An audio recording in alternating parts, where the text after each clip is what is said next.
প্রধান অতিথি নানছর হাফেজা মাদ্রাসা, ওনাকে প্রধান অতিথির বক্তব্য রাখার জন্য বিনীতভাবে অনুরোধ করছি।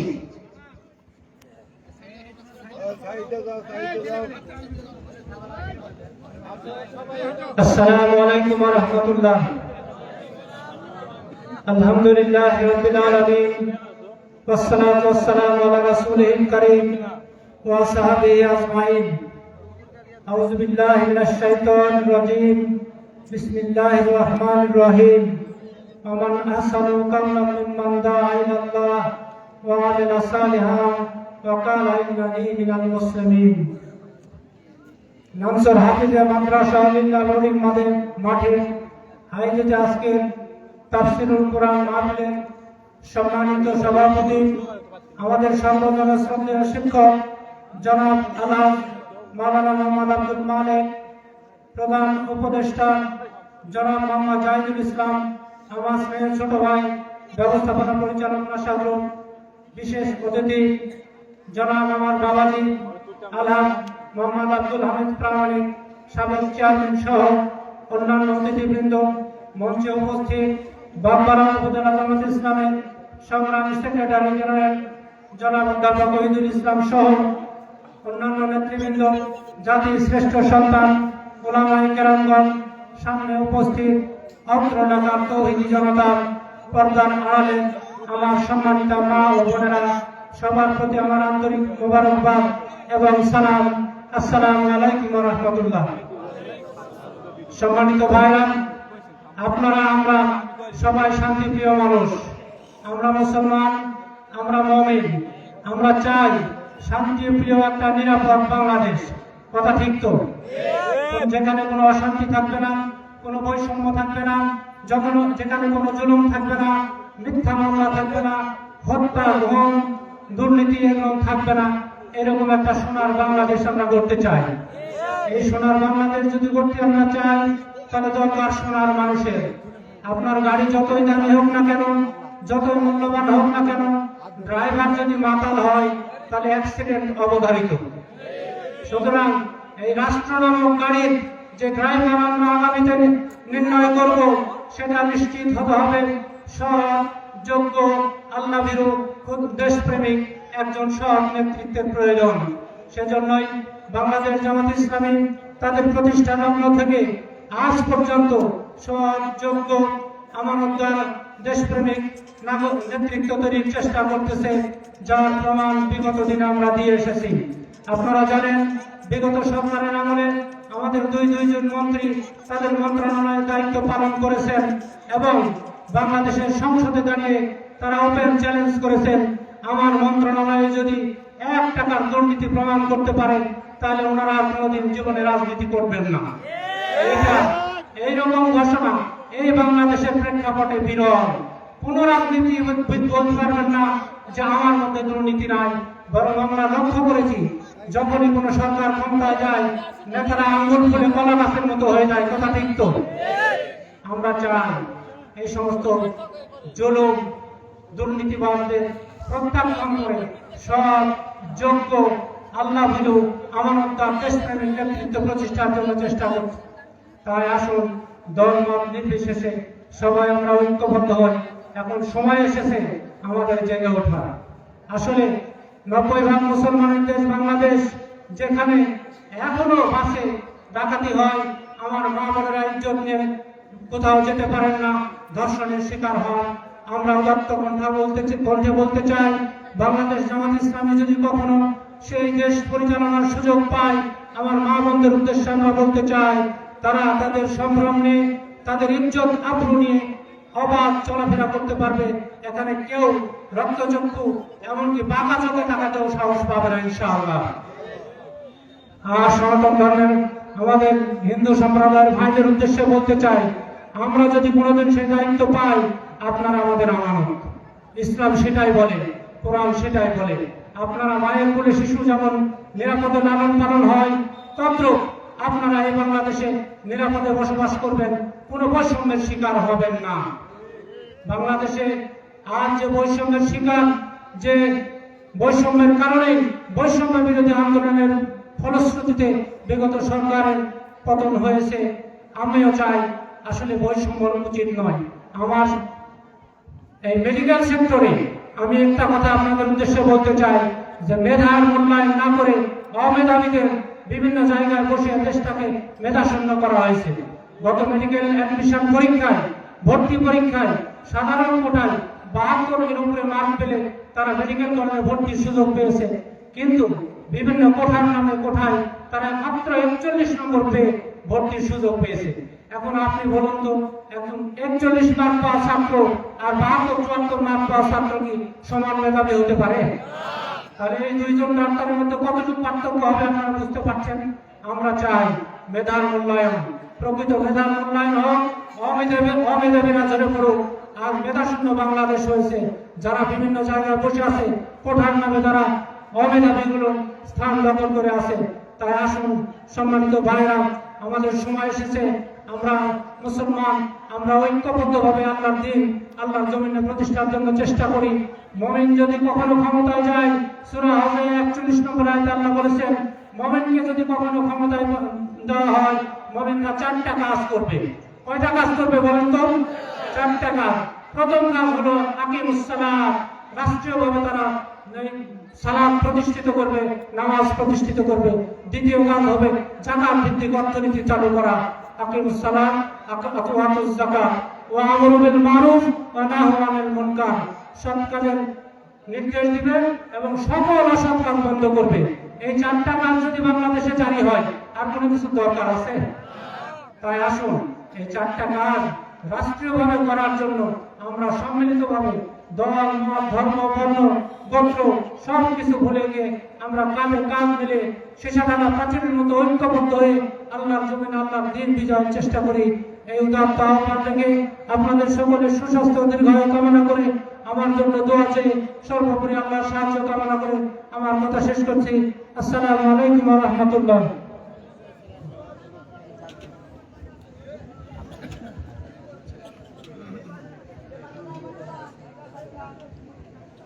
আসসালামু আলাইকুম ওয়া রাহমাতুল্লাহ।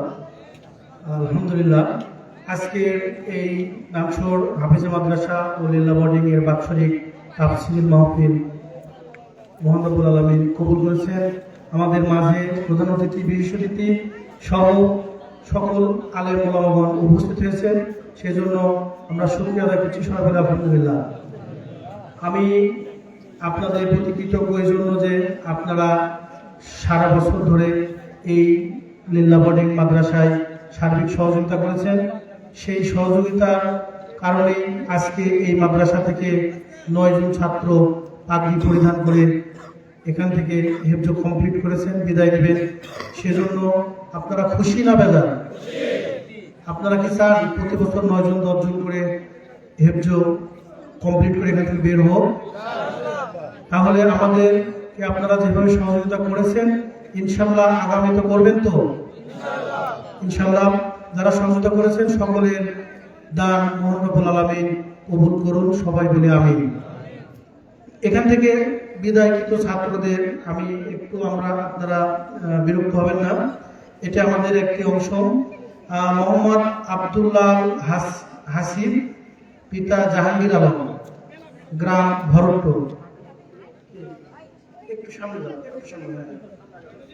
হ্যাঁ, আসসালামু আলাইকুম ওয়া রাহমাতুল্লাহ।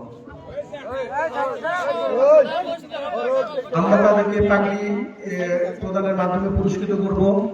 পাগড়ি পড়াচ্ছেন আজকের এই প্রোগ্রামের প্রধান আলোচক, বিশিষ্ট ইসলামিক চিন্তাবিদ মাওলানা রাকিবুল ইসলাম সিরাজি। আমি মহতারামকে পাগড়ি প্রদানের জন্য সবিনয় অনুরোধ করছি। মোহাম্মদ সাজেদুর রহমান, পিতা মোহাম্মদ সাইফুল ইসলাম, গ্রাম নানসর, আমাদের এই গ্রামের সন্তান। আসসালামু আলাইকুম ওয়া রাহমাতুল্লাহ। মোহাম্মদ মেহেদি হাসান, পিতা মোহাম্মদ ইয়াকুব আলী, গ্রাম নানসর।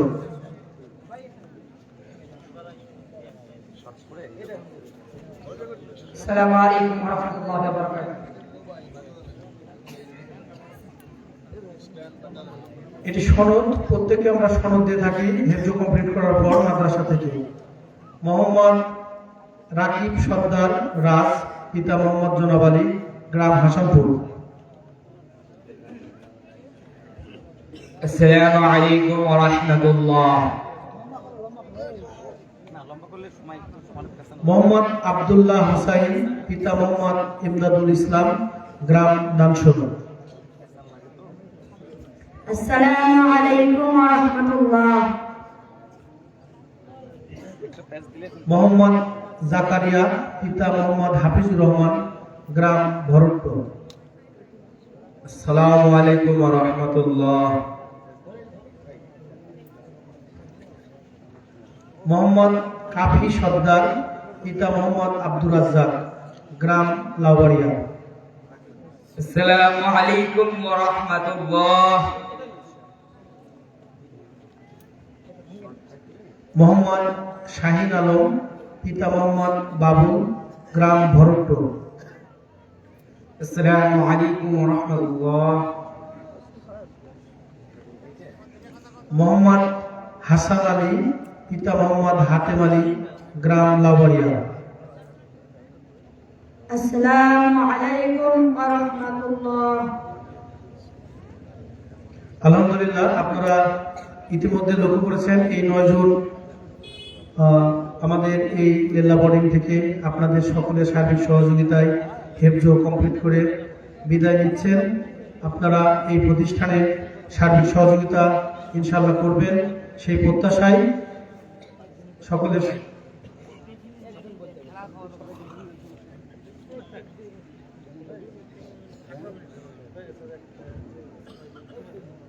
আলহামদুলিল্লাহ, আমরা নাগসর লীলা বোর্ডিং হাফিজ মাদ্রাসার পক্ষ থেকে কৃতজ্ঞতা প্রকাশ করছি। আজকের এই প্রোগ্রামের যিনি প্রধান অতিথি হিসাবে সশরীরে আমাদের মাঝে উপস্থিত হয়ে আমাদেরকে মানে চিরকৃতজ্ঞ আমরা ওনার প্রতি।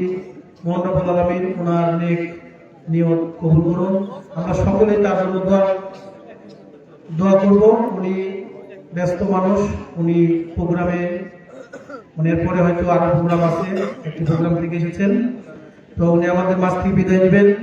আমরা সকলে তার জন্য দোয়া করব, উনিও আমাদের জন্য দোয়া করবেন। আমরা আজকের এই 9 জন ছাত্রদের মধ্য থেকে একজনের কাছ থেকে কেরাত শুনব। মোহাম্মদ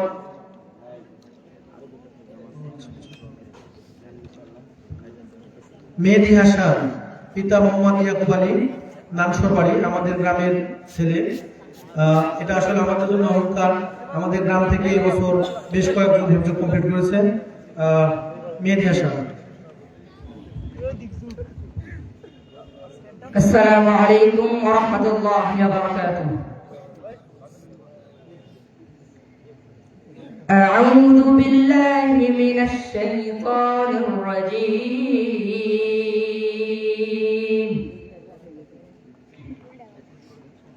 بسم الله الرحمن الرحيم.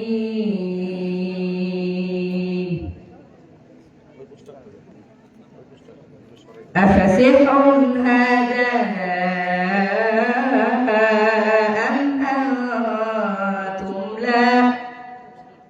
أم أنتم لا تبصرون. اصلوها فاصبروا أو لا تصبروا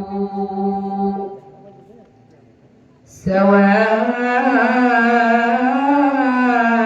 عليكم إنما تجزون ما كنتم تعملون. صدق الله المولانا العظيم. السلام عليكم ورحمة الله وبركاته. মাশাআল্লাহ, আপনারা ধৈর্য সহকারে আমাদের এই পাখি প্রদান অনুষ্ঠান দেখলেন। আমরা চলে যাচ্ছি আবার আমাদের মূল পর্বে। আলহামদুলিল্লাহ, এ পর্যায়ে আপনাদের আর ধৈর্যশ্রুতি ঘটাচ্ছি না। পবিত্র কোরআনুল কারীম থেকে তাফসীর পেশ করছেন আন্তর্জাতিক খ্যাতি সম্পন্ন মুফাসসিরে কোরআন, বিশিষ্ট ইসলামী চিন্তাবিদ মাওলানা মোহাম্মদ রাকিবুল ইসলাম সিরাজি, সিরাজগঞ্জ। মহতারামকে তার আলোচনা শুরু করার জন্য বিনীতভাবে অনুরোধ জানাচ্ছি।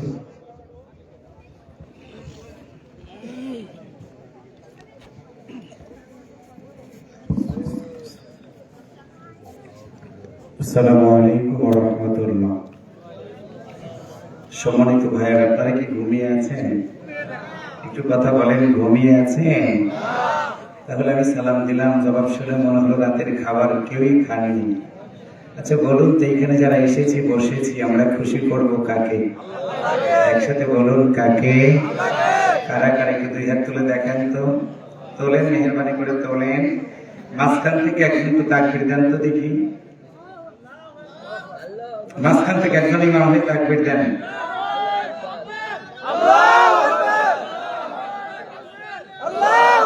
রাত মারার মান ইজ্জত শেষ। দাও, দাও, দাও, দাও।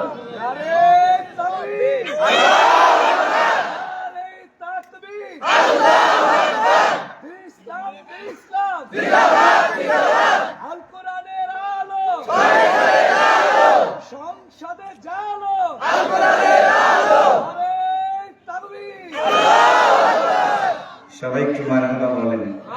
পায়নি আর একটু জোরে বলেন মারহাবা। এত সুন্দর একটা তাকবীর দিল। এগুলো আমাদেরকে জানতে হবে, বুঝতে হবে, শিখতে হবে, ময়দানে আমল করতে হবে। লিল্লাহি তাকবীর, আল্লাহু আকবার, এটা কোনো দলীয় স্লোগান না, এটা আমাদের মুসলমানদের ঈমানি আওয়াজ। একটু আল্লাহু আকবার জোরে বলেন।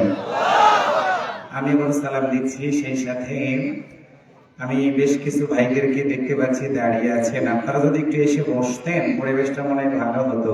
আপনারা কি একটু আগাইতে পারবেন? দেখি একটু আগাইতে পারেন কিনা। যার সামনে যতটুকু জায়গা আছে একটু আগান তো দেখি। আমরা দেখো আগায় না কারা, নড়ে না কারা। যারা আগাবেন আমি দোয়া করবো আল্লাহ আপনাদের যেন জান্নাতের ভিতরে বড় জায়গা করে দেয়। সব একটু আমিন বলেন তো দেখি। একটু আর একটু জোরে বলেন আমিন। এই সুযোগে পিছনে দাঁড়ানো ভাইরা একটু মেহরবানি করে বসেন। পরিবেশটা অনেকটা সুন্দর হয়েছে আলহামদুলিল্লাহ। ভাই কিছু লোক নড়াচড়া করছেন না কেন? সুপার গুলোর সাথে কি লেগে আছেন আপনারা? একটু আগান। মাশাআল্লাহ, অনেক সুন্দর হয়েছে আলহামদুলিল্লাহ। আমি আবার সালাম দিচ্ছি, মেহরবানি করে সালামের জবাবটা সবাই একসাথে আওয়াজ করে দিলে খুশি হব। আসসালামু আলাইকুম ওয়া রাহমাতুল্লাহ। আলহামদুলিল্লাহ নাহমাদুহু ওয়া নাস্তাঈনুহু ওয়া নাস্তাগফিরুহু ওয়া নাউযু বিল্লাহি মিন শুরুরি আনফুসিনা ওয়া মিন সাইয়্যাতি আ'মালিনা। من يهده الله فلا مضل له ومن يضلله فلا هادي له وأشهد أن لا إله إلا الله وحده لا شريك له وأشهد أن سيدنا وحبيبنا ومولانا محمدا عبده ورسوله صلى الله عليه وسلم الذي أرسله بالحق بشيرا ونذيرا وداعيا إلى الله بإذنه وسراجا منيرا. أما بعد فقد قال الله تعالى في كلامه المجيد وفرقانه الحميد.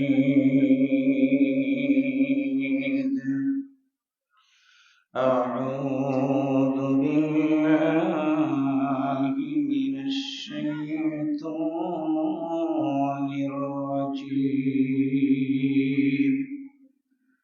بسم الله الرحمن الرحيم. ألا تعبدوا إلا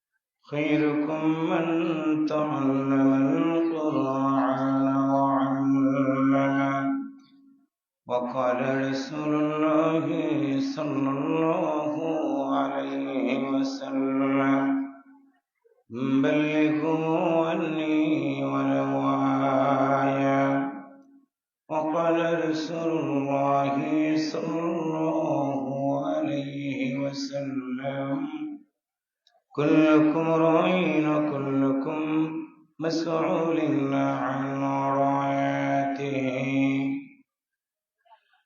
মাদ্রাসাতে ফুল ফুটেছে কোরআনের শোনো মুমিন ভাই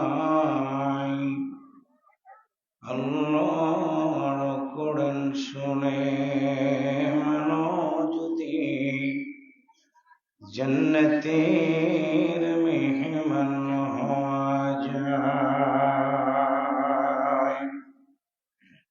যতই করো দুনিয়ার বাহাদুরি বন্ধ তুমি একদিন যাবে মরে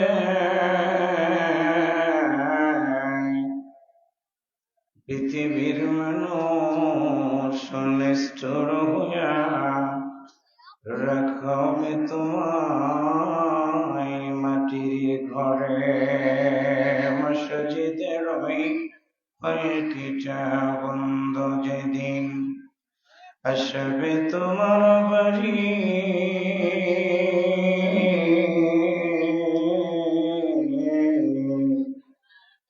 ছাড়তে হবে দুনিয়া আর সর্বা তুমি সুন্দর নারী শান্তি যদি পেতে চাও গো বন্ধু তুমি ওই না কবরে দিল থাকিতে তওবা করে এসো আল্লাহর কোরআনের মাহফিলে নামাজ করে একটু দরুদ পড়ুন আল্লাহুম্মা সাল্লি আলা মুহাম্মাদিন ওয়া আলা আলি মুহাম্মাদ কামা সাল্লাইতা আলা ইব্রাহিম ওয়া আলা আলি ইব্রাহিম ইন্নাকা হামিদুম মাজিদ اللهم بارك على محمد وعلى آل محمد كما باركت على إبراهيم وعلى آل إبراهيم إنك حميد مجيد বাংলাদেশের সুনামধন্য জেলা রাজশাহী থানা বাগমারার নান্দনিক এলাকার আনসুর হাফিজিয়া মাদ্রাসা লিল্লাহ বোর্ডিং এর কমিটি কর্তৃক আয়োজিত বাৎসরিক তাফসীরুল কোরআন মাহফিলের সম্মানিত শ্রদ্ধাভাজন সভাপতি বিশিষ্ট শিক্ষানুরাগী জনাব আলহাজ মাওলানা মুহাম্মদ আব্দুল মালিক সরদার সাহেব বারাকাল্লাহু ফি হায়াতি। আমরা একটু সবাই অন্তর থেকে আওয়াজ করে বলি আমিন, আর একটু জোরে বলি আমিন। আজকের মাহফিলে প্রধান অতিথি হিসেবে একটু আগে বক্তব্য শুনে ধন্য করেছেন বিশিষ্ট শিক্ষানুরাগী, বিশিষ্ট চিকিৎসক, বাগমারার মানুষের হৃদয়ের স্পন্দন জনাব আলহাজ ডাক্তার মোহাম্মদ আব্দুল বাড়ি সাহেব, শ্রদ্ধাভাজন বিশেষ অতিথিবৃন্দ, সার্বিক সহযোগিতায় প্রধান পৃষ্ঠপোষক, প্রধান উপদেষ্টা, আমন্ত্রিত অতিথিগণ, হিতৈষী ব্যক্তি সহ অন্যান্য নেতৃবৃন্দ, আজকের মাহফিলের আমন্ত্রিত হযরত উলামা ইকরামগণ, আমার সাথে আগমন করেছেন বাগমারার একজন পরিচিত মানুষ। আপনারা জানেন বাগমারা থানায় আমি কোনো মাহফিলে আসলে যে ভাইয়ের বাড়িতে আমি না গেলে অপূর্ণাঙ্গতা থেকে যায়, আপনাদেরই সবার প্রিয় ভাই জনাব আনিসুর রহমান দুদুন ভাই, সুযোগ্য উপস্থাপক, এই মাদ্রাসার ইন্তেজামিয়া কমিটির সকল সদস্য ভাইয়েরা, ওস্তাদুল মুকাররম, এই মাদ্রাসার ওস্তাদগণ, হৃদয়ের স্পন্দন, আমার যুবকেরা, প্রাণপ্রিয় এলাকাবাসী, শ্রদ্ধার সাথে স্মরণ করছি পর্দার আড়ালে উপস্থিত হয়ে এই মাহফিলের সৌন্দর্যটা আরো বৃদ্ধি করে দিয়েছেন সম্মানিতা শ্রদ্ধা মা এবং বোনেরা, মামার প্রিয় মিডিয়ার কর্মী ভাইয়েরা। তাফসীরুল কুরআন মাহফিলের আলোচনার শুরুতেই জানাচ্ছি আপনাদেরকে আন্তরিক অভিনন্দন, মোবারকবাদ। শুকরিয়া আদায় করছি মহান আল্লাহর দরবারে, যার একান্ত মেহেরবানিতে বাড়িতে গাড়িতে না রেখে আল্লাহর এই জমিনে কোরআন কেন্দ্রিক সমাজ ব্যবস্থা কায়েম করার নিমিত্তে সুন্দর একটি পরিবেশে বসার সুযোগ পেয়েছে। সেই মালিকের দরবারে শুকরিয়া আদায় করার জন্য অন্তর থেকে আওয়াজ করে বলি আলহামদুলিল্লাহ। একটু আওয়াজ করে বলি আলহামদুলিল্লাহ। রব্বানা লাকাল হামদ হামদান কাসীরান তাইয়্যিবান মুবারাকান ফীহি। দরুদ ও সালাম পেশ করছি প্রিয় নবীর প্রতি, যে নবীর উপরে নাজিল হয়েছিল মহাগ্রন্থ আল কোরআন। একটু মারহাবা বলেন তো সবাই। আজকের এই মাহফিল থেকে সেই রাসূলের প্রতি জানাই দরুদ ও সালাম। সবাই হৃদয় দিয়ে বলি সাল্লাল্লাহু আলাইহি ওয়াসাল্লাম। প্রিয় বাগমারাবাসী, কেমন আছেন আপনারা? আবার শুনে মনে হচ্ছে তাবারক দেওয়া লাগবে। কি একসাথে বলেন কেমন আছেন আপনারা? আলহামদুলিল্লাহ। আল্লাহ তাআলা আমাকেও ভালো রেখেছে বিদায়। গতকাল প্রোগ্রাম ছিল বরিশাল বিভাগে, সেখান থেকে আপনাদের কাছে এসেছি দোয়া নেওয়ার জন্য। শুরুতেই ধন্যবাদ জানাচ্ছি ইন্তেজামিয়া কমিটির সদস্য ভাইদেরকে যারা আয়োজন করলো, বিশেষ করে আপনারা যারা এক্সাক্ট মানুষ কোরআন শোনার জন্য এখানে এসেছেন, বসেছেন, আপনাদের সবাইকে আন্তরিক ধন্যবাদ জানিয়ে রাত অনেক হয়ে গেছে। আজকে আমার হৃদয়টা ভরে গেছে। এই নানসৌর হাফিজিয়া মাদ্রাসার 9টা ছেলের মাথায় আমরা পাগড়ি দিলাম।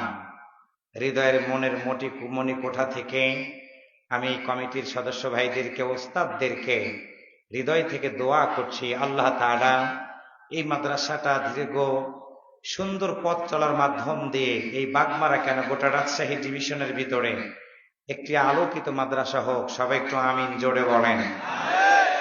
এই জন্য আমি হাফেজদেরকেও হৃদয় থেকে ধন্যবাদ জানিয়ে কোরআনুল কারীমের গুরুত্বপূর্ণ একটি সূরা হুদ থেকে আপনাদের সামনে একটি আয়াত তেলাওয়াত করেছি। আপনাদের বাগমারার কোরআনে কি সূরা হুদ আছে? যারা কথা বলবেন না তারা মনে হয় কোরআনের সাথে সম্পর্ক কম। একসাথে বলুন তো, বাগমারার কোরআনে কি সূরা হুদ আছে? মোট আয়াত সংখ্যা 123, রুকু সংখ্যা 10। সেখানকার আমি দ্বিতীয় নম্বর একটা আয়াত তেলাওয়াত করলাম। কেন করলাম? আজকে বাংলাদেশ সহ গোটা পৃথিবীর ইহুদিরা এক, খ্রিস্টানেরা এক, নাসারারা এক। তাদের আলোচনা পর্যালোচনার মাধ্যম দিয়ে একটাই আওয়াজ, কোরআনের আওয়াজ বন্ধ করে দাও, কোরআনওয়ালাদের নিধন করে দাও। যে সময় কোরআনের মাহফিলে বসে আছি, ফিলিস্তিনের গাজায় মুসলমানদের উপরে বম্বিং করে এরকম হাফেজে কোরআনদেরকে শহীদ করে দেওয়া হচ্ছে। কলিজাতে রক্তক্ষরণ হয়। সন্তানগুলোকে মারার পরে দাফনটা পর্যন্ত করতে দিচ্ছে না জালিমেরা। গোটা পৃথিবীর 1 নম্বর দেশ হচ্ছে আমেরিকা। আমার ভাষায় কোরআন হাদিস পড়ার মাধ্যম দিয়ে আমি বুঝতে পেরেছি গোটা পৃথিবীর 1 নম্বর সন্ত্রাসী দেশ হলো আমেরিকা। তাদের প্রত্যক্ষ পরোক্ষ মদদে ইসরায়েলের হানাদার বাহিনীরা প্রতিদিন মুসলমানদেরকে মারে। কি অপরাধ! মুসলমানরা আল্লাহর আইন, সৎলোকের শাসন, শোষণমুক্ত সমাজ, সুন্দর মানুষের মুখে হাসি ফুটিয়ে এই জীবনটা পরিচালিত করতে চায় আল্লাহর কোরআন দিয়ে। সেই অপরাধের কারণে মুসলমানদেরকে মারছে যেই সময়, এমন সময় এই কোরআনের মাহফিল। লেবাননে মুসলমানদেরকে বম্বিং করে দুনিয়া থেকে বিদায় করছে যেই সময়, এই সময়ে কোরআনের মাহফিল। যাদের সাথে আমার আত্মার সম্পর্ক ভারত, সেই ভারতে আজকে প্রায় 45 দিন হলো প্রায় 60টার মতো মসজিদ, 30টার মতো মাদ্রাসাকে তারা বুলডোজার দিয়ে গুড়িয়ে দিয়েছে। 200 জনের মতো হাফেজে কোরআনকে তারা শহীদ করে দেওয়ার মাধ্যম দিয়ে তারা চিন্তা করে এসেছে, মসজিদগুলো যদি ভেঙে দেওয়া হয় মুসলমানেরা মসজিদে যেতে পারবে না। হাফেজে কোরআনদেরকে যদি শহীদ করে দেওয়া হয় তাহলে হাফেজে কোরআনেরা কোরআনের কথাগুলো বলতে পারবে না। কিন্তু ইসলাম বিরোধীরা জানে না, একটা গাছের যদি মাঝখানে কেটে দেওয়া হয় অনেকগুলো ডালপালা গুলো বেরিয়ে যায়। চলমান পানিকে যদি বাধা দেওয়া হয়, পানির গতি বেড়ে যায়। আপনারা আসতে থাকবেন, যদি আমি বাধা দেই আপনাদের শক্তি বেড়ে যাবে। ঠিক তেমনি করে কোরআনের বিরুদ্ধে যারা অবস্থান নিয়ে তারা ভেবেছে হাফেজে কোরআনদেরকে শহীদ করে দিলে গোটা পৃথিবী তার হাফেজে কোরআন তৈরি হবে না। আজকে বাগমারা মাসি তথ্য নেন, 2025 সালের জানুয়ারি মাসের 30 তারিখ পর্যন্ত গোটা দুনিয়ার মধ্যে হাফেজে কোরআনদের সংখ্যা হলো প্রায় 1 কোটির উপরে। আল্লাহু আকবার, জোরে বলেন। 1 কোটির উপরে যদি হাফেজে কোরআন থাকে, 100 জন 200 জন কোরআনের হাফেজদেরকে হত্যা করার মধ্য দিয়ে আল্লাহর এই কোরআনের বিধান দুনিয়া থেকে মুছে ফেলে দেওয়া যাবে না। 45টা মসজিদ ভাঙ্গার মাধ্যম দিয়ে গোটা পৃথিবী থেকে মসজিদ দূরীভূত করা যাবে না। আমি আপনাদের কাছে একটি প্রশ্ন রাখতে চাই, বলুন তো আমরা কি মাদ্রাসা এবং মসজিদ ভাঙতে চাই না গড়তে চাই? নীরবতা পালন করলে এখন গুনাহ হবে। মুসলমানের মতো আওয়াজ করে বলুন, মাদ্রাসা মসজিদ আমরা কি ভাঙতে চাই না গড়তে চাই? তাহলে গোটা পৃথিবীর হিজরা এক হয়ে গেছে, মুসলমানদেরকে মারবে, পৃথিবী থেকে বিদায় করে দিবে, হাফেজে কোরআনদেরকে শহীদ করে দিয়ে দিবে। আজকের এই মাহফিল থেকে আমরা দীপ্ত কণ্ঠে আওয়াজ দিয়ে বাড়িতে ফিরে যাব। আমাদের স্থলার পথ পরিক্রমায় দল আমার আলাদা থাকতে পারে, আমাদের মসজিদ আলাদা থাকতে পারে, কিন্তু মুসলমান হিসেবে আমাদের একটাই আওয়াজ, একটাই সিদ্ধান্ত। জন্মগ্রহণ করেছি 100% একদিন মরে যাব। মরে যাওয়ার পর আল্লাহর কাছে যেদিন ফিরে যাব, কি জবাব আমরা দিব? সুতরাং আজকের মাহফিল থেকে একটাই সিদ্ধান্ত, গোটা পৃথিবীর হৃদয়ে এক হয়ে গেছে, কোরআন ওয়ালাদেরকে ধরবে, মারবে, পৃথিবীর মানচিত্র থেকে মসজিদ গুলোকে তারা নিধন করে দিবে। আর আমাদের একটাই সিদ্ধান্ত, আমার এই দেহে যতদিন পর্যন্ত আমার আল্লাহ তাআলা এক বিন্দু রক্ত দিতে থাকবেন, সন্ত্রাস জঙ্গিবাদ মাদক মুক্ত সমাজ যদি আমরা গঠন করতে চাই, আমাদের জীবন চলে যাবে। জেলখানায় যাওয়া লাগলে জেলখানায় যাওয়া লাগতে পারে, ফাঁসির কাস্টে যাওয়া লাগলে ফাঁসির কাস্টে আমরা ঝুলতে রাজি আছি, কিন্তু আল্লাহ ছাড়া কারো কাছে এই মুসলমানেরা মাথা নত করতে রাজি না, রাজি না, রাজি না। কারা কারা আল্লাহর কোরআনের পক্ষে আছেন, তো হাত তুলে আমার আল্লাহকে দেখায় দেয়।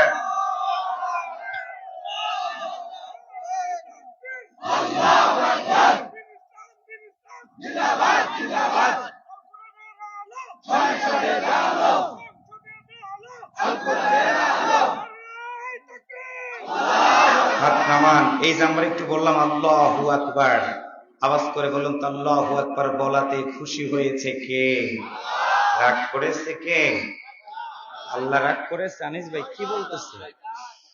রাগ করেছে শয়তান। শয়তান তো এখন নাই, মাঝে মাঝে উকি দেয়, কথা বলেন ঠিক না ভাইরা? আমরা আসলে পৃথিবীর কোন মানুষের কাছে মাথা নত করি না। আওয়াজ করে বলুন তো আমরা মাথা নত করি একজনেরই কাছে, তিনি কে?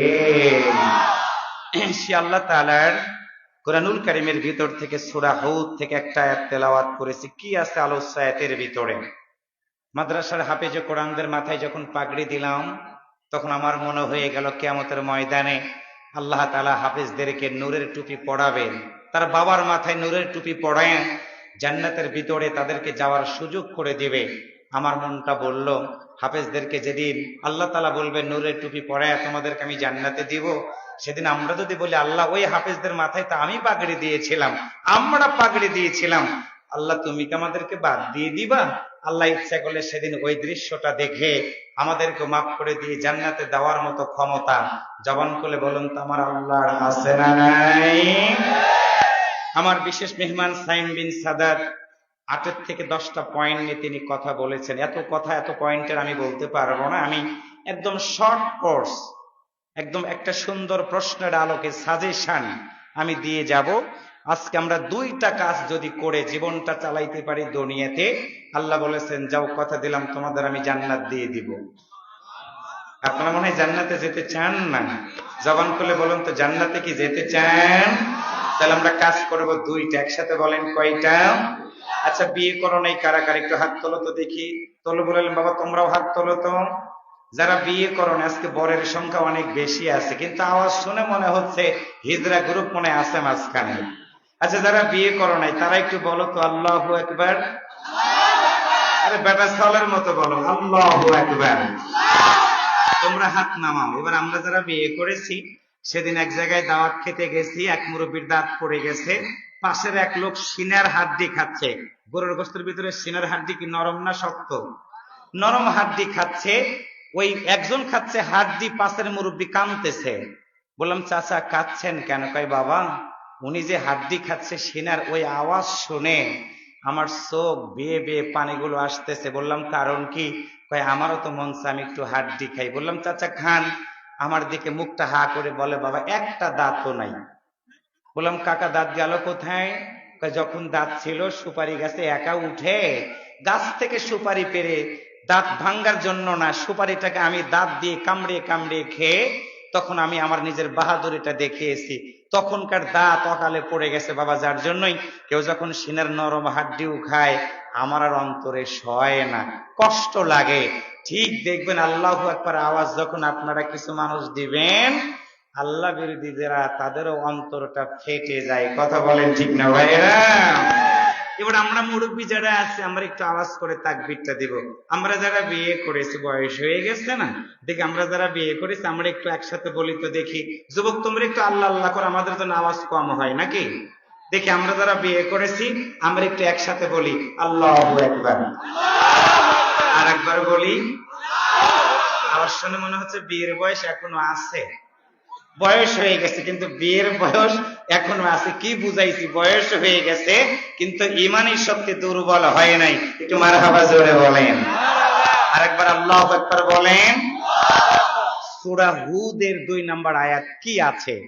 আল্লাহ তাআলা বলেন, আমি তো তোমাদের সৃষ্টি করেছি। একটু কি দয়া করে বলবেন আমাদের সৃষ্টিকর্তা কে?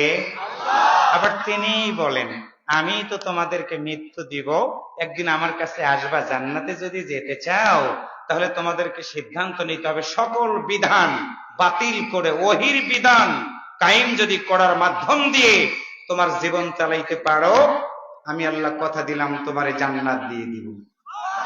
আরেকটু জোরে বলা দরকার সুবহানাল্লাহ। আল্লাহ তাআলা বলেন, একটা নাম্বার গুণ, আল্লাহ তা'বুদু ইল্লাল্লাহ। বান্দারা যতদিন বেঁচে থাকবা আমি আল্লাহ ছাড়া কারো ইবাদত করবা না। শিরিক মুক্ত ইবাদত, বিদআত মুক্ত ইবাদত যদি আল্লাহর দরবারে না হয় তাহলে শিরিক মিশ্রিত আমল আল্লাহর দরবারে কবুল হবে না। বিদআত মিশ্রিত আমল আল্লাহর দরবারে কবুল হবে না। মানুষ পূজাকারীদের আমল আল্লাহর দরবারে কবুল হবে না। তাহলে বলুন তো, সকল বিধান বাতিল করে ওহির বিধান যদি আমরা প্রতিষ্ঠিত করতে চাই, আল্লাহ তা'বুদু ইল্লাল্লাহ, জবান খুলে বলুন তো আমরা ইবাদত করব কার? একসাথে বলেন কার? 2 নাম্বার, আল্লাহ তাআলা তার রাসূলকে বলতেছে, রাসূল তুমি বলো, ইন্নানী লাকুম মিনহু নাযীরুন ওয়া বাশীর, তুমি মানুষগুলোকে জানিয়ে দাও নিশ্চয় আমি নবী, নিশ্চয় আমি রাসূল, তোমাদের জন্য সতর্ককারী এবং সুসংবাদ দাতা। তার মানে হলো, 1 নাম্বার হলো যতদিন বাঁচবো আল্লাহ ছাড়া কারো ইবাদত করা যাবে না। 2 নাম্বার হলো সতর্ককারী এবং সুসংবাদদাতা হিসেবে বিশ্বনবীকে যদি আমরা মানতে পারি, আল্লাহ তাআলা বলেন তোমরা একদিন মরে যাবা। আপনাদের বাগমারা থেকে আজরাইল আসে? একসাথে বলেন, বাগমারা থেকে আজরাইল আসে? আওয়াজ শুনে মনে হতো 2-4 বছরে মনে আজরাইল আসে না। তাহলে বলুন আজই আসছিল? প্রিয় ভাইরা, আজরাইল আসবে, রূহ কবজ হয়ে যাবে, মরে যাব। তাহলে আরেকবার হৃদয় দিয়ে বলুন, জান্নাতে যদি যেতে চাই কাজ করব কয়টা? যুবক যারা বিয়ে করে নাই তারা একটু বলো, জান্নাতে যদি যেতে চাই কাজ করব কয়টা? যারা বিয়ে করেছেন তারা বলেন তো কথাটা বলেছেন কে? যারা বিয়ে করো নাই তারা বলো তো কোন সূরা? হুদ। কোন সূরা? যারা বিয়ে করেছেন তারা বলেন কত নম্বর আয়াত? একসাথে বলেন কত নম্বর আয়াত? একদম মুখস্থ করে আমরা এখান থেকে যাব। আসুন বিতাড়িত শয়তানের কাছ থেকে পানা চেয়ে নিয়ে আলোচনার দিকে ফিরে যেতে তথ্য নেন। ইসলামী শিক্ষা এবং প্রচলিত শিক্ষা 1971 সালে দেশ স্বাধীন হওয়ার পর থেকে আজকে পর্যন্ত কোন সরকারি যারা ছিল এখনো যারা আছে তারা কেউই 100% এই কোরআনের শিক্ষা সমাজে কায়েম হোক এটা কেউই চায় না। একসাথে বলেন কথা ঠিক না ভাইয়েরা? এই ইউনিয়নের নাম কি? আচ্ছা বলেন তো, এই দীপপুর ইউনিয়নে সরকারি প্রাথমিক বিদ্যালয় আছে না নাই? সত্য কথা বলেন, আছে না নাই? এবার বলেন, দীপপুর ইউনিয়নে একটা ইবতেদায়ী মাদ্রাসা অথবা একটা হাফিজিয়া মাদ্রাসা সরকারি কি আছে? একসাথে বলেন আছে? এখানে বৈষম্য। বলেন তো দেখি, বাগমারা থানায় সরকারি হাই স্কুল, 100% সরকারি হাই স্কুল আছে না নাই? বলেন তো দেখি, বাগমারা থানায় 100% সরকারি কোনো দাখিল মাদ্রাসা অথবা হাফিজা কওমি মাদ্রাসা আছে? দিন 3 নাম্বার, আপনাদের বাগমারা থানায় ইন্টারমিডিয়েটের কলেজ, ডিগ্রি কলেজ, অনার্স মাস্টার্সের কলেজ 100% সরকারি। একসাথে বলেন তো আছে না নাই? আরেকবার বলুন আছে না নাই? এবার বলেন দেখি, আপনাদের এই বাগমারা থানায় দাখিল মাদ্রাসা, আলিম মাদ্রাসা, ফাজিল মাদ্রাসা অথবা দাওরায়ে হাদিস মাদ্রাসা সরকারি কি আছে? তাহলে বোঝেন ভালো করে, বাগমারাতে উন্নয়ন কম হয় নাই। সারা দেশে গিয়েছি, এত পাকা রাস্তা আমি কোথাও দেখি নাই। রাস্তা পাকাও হয়েছে, হরি লুটও হয়েছে, লুটপাটও হয়েছে। কথা বলেন ঠিক না ভাইয়েরা? কিন্তু ইসলাম যদি কায়েম করতে চাই, তাহলে বিবেকের তাড়নায় 1971 সাল থেকে আজকে পর্যন্ত অন্তত বাগমারা থানায় একটা হাফিজা মাদ্রাসা অথবা একটা ইবতেদায়ী মাদ্রাসা সরকারিকরণ একসাথে বলেন তো দরকার আছে না নাই? কেন করা হলো না? তার মানে কোরআনের বিধান যদি এই বাগমারা থানাতেই কায়েম হয়ে যায়, তাহলে কোন লোক চুরি করতে পারবে না। কারণটা হলো, চুরি করলে শাস্তি হলো হাত কেটে দাও। একজন যুবককে যদি আপনাদের ভবানীগঞ্জ পৌরসভার সামনে দাঁড় করায় একটা চোরের যদি হাত কেটে দেওয়া হয়, এরকম মিডিয়ার কর্মীদেরকে যদি হাজির করে প্রিন্ট মিডিয়া, ইলেকট্রনিক্স মিডিয়ার সামনে যদি একটা চোরের হাত কেটে দেওয়া হয়, একসাথে বলেন তো ওই হাত কাটার দৃশ্য দেখে বাগমারা থানার কোন চোর আর কি চুরি করবে? কিন্তু এই আইন তো চাই না তারা যারা চোরের সাথে জড়িত। জবান খুলে বলেন কথা ঠিক না ভাইয়েরা? বাংলাদেশে বলেন তো ধর্ষণ আছে না নাই? আরো জোরে বলেন আছে না নাই? এই কোরআনের বিধানটা যদি কায়েম হয়ে যেত, বাগমারা উপজেলা চত্বরে সুন্দর করে টিউনো সাহেব, ওসি সাহেব, বাগমারা কেন্দ্রীয় মসজিদের ইমাম সাহেবের নেতৃত্বে একটা ধর্ষককে ধরার পরে ওই ধর্ষককে যদি পাথর মেরে বিদায় করে দেওয়া হতো আর ওই দৃশ্যটা যদি টেলিভিশনে প্রচার করা হতো, আমার বিশ্বাস 100টা মেয়েকে ধর্ষণ করে যারা সেঞ্চুরি উদযাপন করেছে, একটা ধর্ষকও বাগমারা কেন বাংলাদেশে খুঁজে পাওয়া যাবে না। কিন্তু ধর্ষণের বিরুদ্ধে কোরআনের আইন পাস হোক, এটা চায় না তারা যারা 100% ধর্ষণের সাথে জড়িত। জবান খুলে বলেন কথা ঠিক কিনা?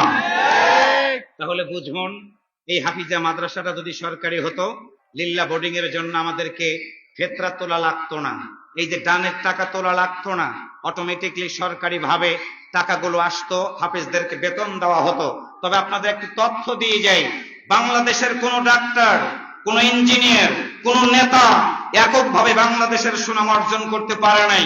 আজকে যে 9টা ছেলের মাথায় পাগড়ি দিলাম, গোটা দুনিয়ার মানুষ সাক্ষী হয়ে আছে।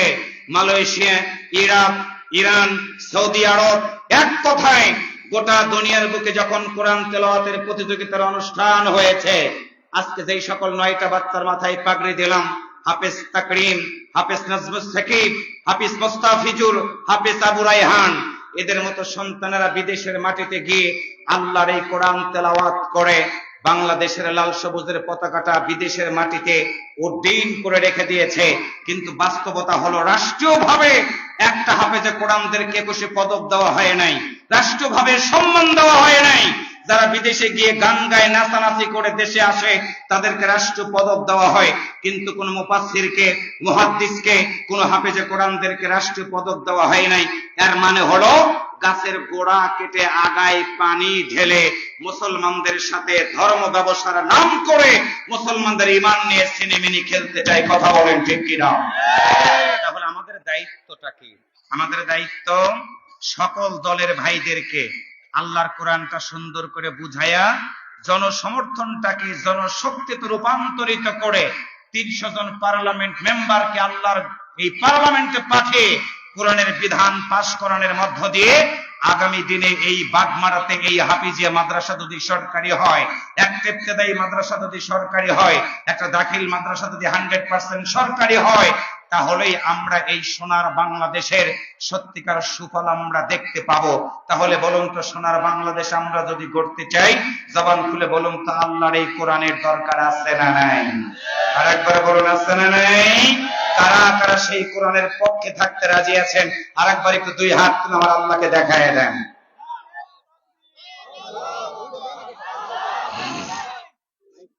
নারে তাকবীর, লিল্লাহে তাকবীর, আল কোরআনের আলো, সংসদে জালো, নারে তাকবীর। হাত নামান। মাশাআল্লাহ। আজকে যদি আমরা মারা যাই, এই হাতের স্বাক্ষরের কারণে আল্লাহ আমাদের জান্নাত দিয়ে দিবে। সুবহানাল্লাহ জোরে বলেন। তাহলে পড়ুন সবাই আমার সাথে। একটা লোক এখন ডিস্টার্ব করবেন না প্লিজ। আমরা কোরআন শুনবো, কোরআন মানবো, বাস্তব জীবনে কোরআনের পক্ষে থেকে আমাদের জীবন প্রতিবাহিত করতে চাই। সবাই একটু জবান খুলে বলুন মারহাবা। আরেকবার বলুন, আরেকটু জোরে বলুন। তাহলে আমার সাথে অন্তত আউযুবিল্লাহ বিসমিল্লাহটা পড়েন, আল্লাহ তাআলা আমাদের সওয়াব দান করে দিবে। পড়ুন সবাই, তেলাওয়াত শেষ করব, একটু আল্লাহু আকবার বলবেন। আল্লাহু আকবার বললে খুশি হয় কে? রাগ করে কে? শয়তান কি আছে? নাই, শয়তান নাই, তবে আছে এটা আমাদের বিশ্বাস করতে হবে। শয়তান কোনোদিন যায় না, তার ছবি চেঞ্জ হয়, কিন্তু শয়তানের কাজ ঠিকই থাকে। কথা বলেন ঠিক না ভাইয়েরা? পড়ুন সবাই। আউযু বিল্লাহি মিনাশ শাইতানির রাজীম। বিসমিল্লাহির রাহমানির রাহিম।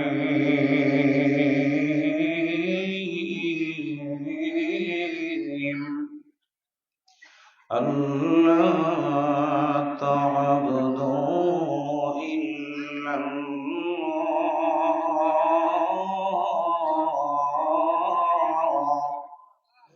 ইন্নানি লাকুম মিনহু নাযীরুন ওয়া বাশীর।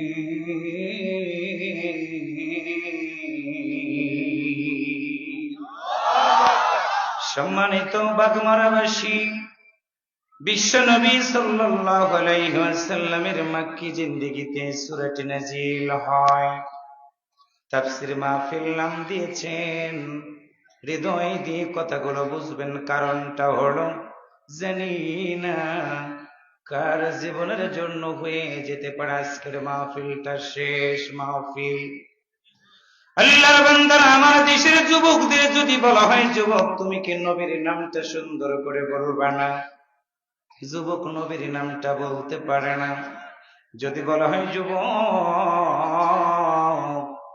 একজন নায়িকার নামটা বলো, আমার দেশের অনেক যুবক সুন্দর করে নায়িকার নামটা বলে দেয়। বিয়ে হয় কখন, বাচ্চা হওয়ার খবর শুধু জানা যায়। একজনই নায়িকা, অনেক যুবকদের চোখের মণি, তার নাম হলো পরিমণি, তার নাম আমাদের যুবকেরা জানে। 2 নাম্বার হলো দিনী ভাইরা, যদি বলা হয় যুবক বলো একজন নায়কের নাম বলো, সকাল দুপুর বিকেল বেলা বিয়ে করে কখন সেটাও কেউ জানে না। অনেক যুবক যারা সেরা প্যান্ট পরে, ওই যুবকদের হলো 1 নাম্বার কিং খান, যাকে বলা হয় সাকিব খান।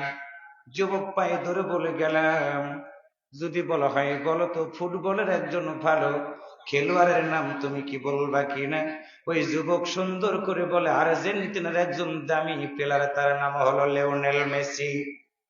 বাগমারা মুসলমানেরা, পায়ে ধরে বলে গেলাম লিওনেল মেসির নাম তোমার জানা দরকার নাই, সাকিব খানের নাম বেশি জানা তোমার দরকার নাই। তুমি তো মুসলমান, জানতে হবে তোমার নবীর নাম। কারণ হলো যে দল করো না কেন, মরে যাওয়ার পর ওই নবীর নামে তোমার মতো মানুষটাকে কবরের ভিতরে রেখে দিয়ে আসা হবে। তুমি কি জানো ওই দরদের নবীদের 1000 বছর আগে পৃথিবীতে আগমন করার যখন সময় হয়ে গেল, ওই সময়টা ছিল অন্ধকারের যুগ, জাহিলিয়াতের যুগ, খুন খারাপের যুগ। কারণ হলো মানুষগুলো অন্যায় করত, তারা রাহাজানি করত, তারা ডাকাতি করত তারা। এমনই সময় যখন হয়ে গেল, আমার আল্লাহ কুদরতি পার্লামেন্টে সিদ্ধান্ত নিয়ে 570 খ্রিস্টাব্দে আমিনার গর্ভের মাধ্যম দিয়ে দুজাহানের মহাজন বিশ্ব নবীকে আমার আল্লাহ তাআলা পৃথিবীর বুকে পাঠিয়ে দিলেন। আওয়াজ করে বলুন একটু মারহাবা, আর একটু জোরে বলেন। 1 নম্বর কোটেশন বললাম বিশ্ব নবী। পৃথিবীতে আগমন করলেন 570 খ্রিস্টাব্দে। নবীর শিশুকাল শুরু হয়ে গেল, কৈশোরে পা দিলেন, যৌবনে পদার্পণ করলেন দরদের নবী। খাদিজা রাদিয়াল্লাহু তাআলা আনহার সাথে বিবাহ হওয়ার পর বয়স হয়ে গেল 40 বছর।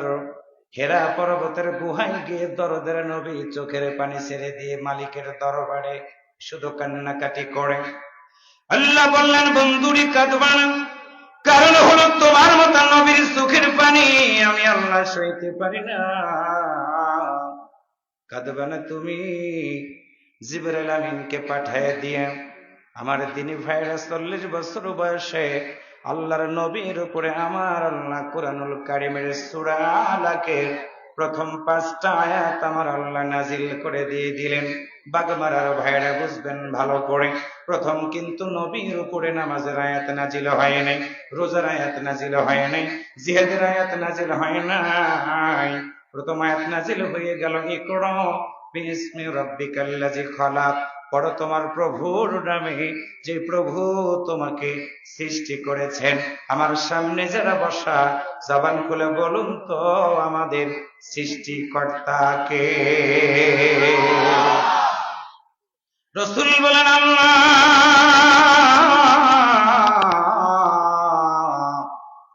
সৃষ্টি করেছো তুমি।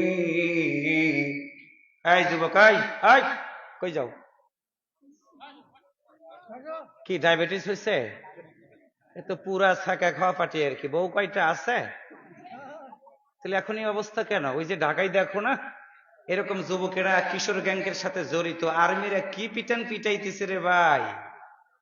যুবক, পায়ে ধরে বলি, শোনো, বাবা মা অনেক স্বপ্ন দেখে তোমাকে নিয়ে। তুমি কি জানো, তোমার কাছ থেকে একটা দোয়া তোমার বাপ মা চায়, রব্বির হামহুমা কামা রব্বায়ানি সগীরা। তুমি কি ছাতা রাজনীতি করো? তোমার চেয়ে অনেক ছোট্ট ছোট্ট যুবক দুনিয়া থেকে বিদায় হয়ে গেছে, তোমার কি মৃত্যুর কথা মনে হয় না? একটু বসো প্লিজ। আমার মাহফিল থেকে উঠে দাঁড়ানো বিপজ্জনক, এটা হয় না, রেকর্ড নাই। একটা লোক দাঁড়াবেন না প্লিজ, আমি অনুরোধ করছি আপনাদেরকে, আমাকে কষ্ট দিবেন না। একটু আল্লাহু আকবার জোরে বলেন, আর একটু জোরে বলেন। আল্লাহর বান্দারা বুঝবেন ভালো করে, আল্লাহ নবী পৃথিবীতে আগমন করার পরে মানুষদেরকে যখন ডাক দিলেন, আরবের লোকেরা তোমরা কি বলবা না কি হিসাবে আমাকে জানো? আরবের লোকেরা বলল, তুমি তো আল আমিন, তুমি তো আস-সাদিক। বুঝবেন ভালো করে, রাসূল যখন কোরআনের কথা বলে দিলেন, আবু জাহেল ঘোষণা করে বলল, আব্দুল্লাহর বেটা, 40 বছর পর্যন্ত তোমার সাথে কোনোদিন শত্রুতা হয় নাই, তুমি কি বলবো না কোরআনটা কেমন? আল্লাহ নবী যখন এই বললেন হুদাল লিন্নাস, আল্লাহর পক্ষ থেকে যে কোরআন নাজিল হয়ে গেছে সেটা হলো মানুষের জন্য হেদায়েত। আবু জাহেল তাওরাত কিতাবের জ্ঞান রাখতো, তাকে বলা হতো আবুল হাকাম, জ্ঞানের পিতা। ওয়াকআউট করে বলল, আব্দুল্লাহর বেটা, 40 বছর পর্যন্ত তোমার কোনো শত্রুতা ছিল না আমাদের সাথে। বাপ দাদারা ধর্মকে সুনকালি লাগায়া কোরআনের দাওয়াত তুমি দিতেছো, বুঝতে পেরেছি তুমি এখন পাগল হয়ে গেছো। জবান খুলে বলুন তো, কোরআনের দাওয়াত দেওয়ার কারণে আল্লাহর নবীকে পাগল বলে গালি দিল আবু জাহেল। সত্যিকার অর্থে আল্লাহর নবী কি পাগল ছিলেন? রাসূল বলেন, আল্লাহ তুমি কি আমারে বলবে না কোরআনের কথা বলার কারণে লোকেরা আমারে পাগল বলে গালি দিল, বিচারটা তোমার কাছে দিলাম। বাগমারার বাইরে চোখ দিয়ে তাকান, কান দিয়ে শোনেন। আপনার আত্মীয়, আপনার নেতার সাথে সম্পর্ক খারাপ নাই, যখনই আপনি এই কোরআনের দাওয়াত দিয়ে দিবেন, কোরআন বিরোধী লোকেরা আপনাকেও পাগল বলে গালি দিয়ে বাড়ি থেকে বের করে দিবে। কোরআনের কথা বলার কারণে পাগল বলে গালি দিয়া, মামলা দিয়া বাড়ি সারা করাবে। আওয়াজ করে বলেন কথা ঠিক কিনা? আল্লাহর নবী মন খারাপ করবেন না। আল্লাহ বললেন, বন্ধুরে মন খারাপ তুমি করবা না, কারণ হলো অনেক আশা নিয়ে আমি আল্লাহ তোমারে দুনিয়াতে পাঠাইছি। ওয়ামা সাহিবিকুম বিমাজনুন,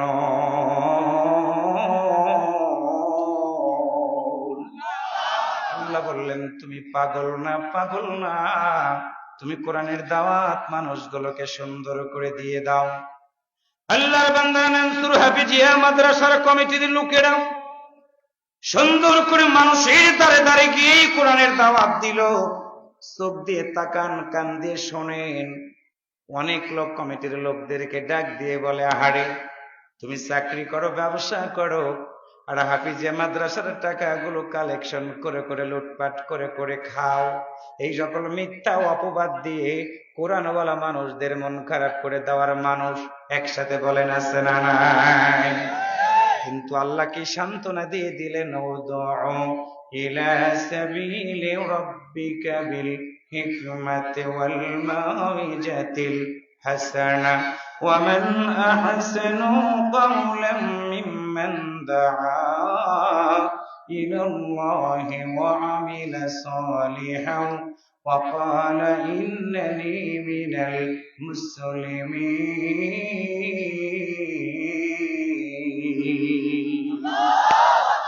আল্লাহ বলেন, বন্ধুরে মন খারাপ করবা না, আমি আল্লাহ জানাই দিলাম ওই ব্যক্তির কথার চেয়ে আর কার কথা ভালো হবে, সুন্দর হবে, উত্তম হবে, যে ব্যক্তি মানুষদেরকে আল্লাহর কথা আহ্বান করে।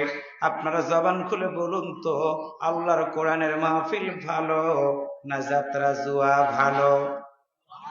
আরেকবার বলেন, কোনটা ভালো?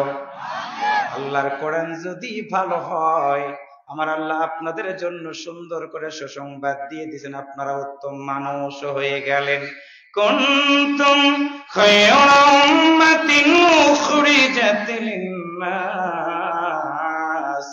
তা'মুরুনা বিল মা'রুফ ওয়া তানহাউনা আনিল মুনকার ওয়া তু'মিনুনা বিল্লাহ।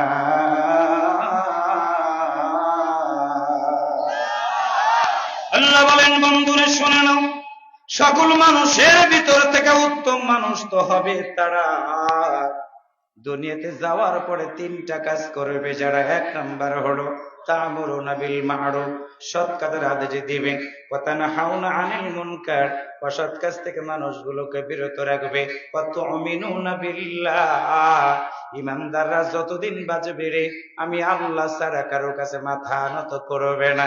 একটু জবান খুলে বলুন তো, যতদিন আমরা বাঁচবো রে ভাই, আমরা মাথা নত করব কার কাছে? আল্লাহ তাআলা ডাক দিয়ে বলেন, বন্ধুরে তুমি বলে দাও, আল্লাহ তা'বুদু ইল্লাল্লাহ। জান্নাতে তারাই যাবে যারা বলে আল্লাহ তা'বুদু ইল্লাল্লাহ, আল্লাহ ছাড়া কারো মাবুদ আমাদের কাছে নাই, আল্লাহ ছাড়া কারো ইবাদত করব না। আল্লাহর বান্দারা হজও করেন, যাকাত দেন, টুপিও লাগান, পট্টিও লাগান, আবার আলেমদেরকে নিধন করার ষড়যন্ত্র যদি করা হয়, আল্লাহ তা'বুদু ইল্লাল্লাহ, এই আয়াতের ব্যাখ্যার সাথে আপনারা জীবন মিলবে না? মিলবে না। দুনিয়ার বুকে ক্ষমতা থাকতে পারে, কিন্তু মরে যাওয়ার পরে ক্ষমতা কিন্তু কুলাবে না। আমার আল্লাহ ডাকতে বলেন, বন্ধুরা ইন্নানি লাকুম মিনহু নাযীরুন ওয়া বাশীর, বন্ধুরা তুমি জানিয়ে দাও কোরআন বিরোধী লোকদেরকে দুইটা কানের তালা খুলতে, তাদেরকে জানায় দাও একদিন তারা মরে যাবে রে।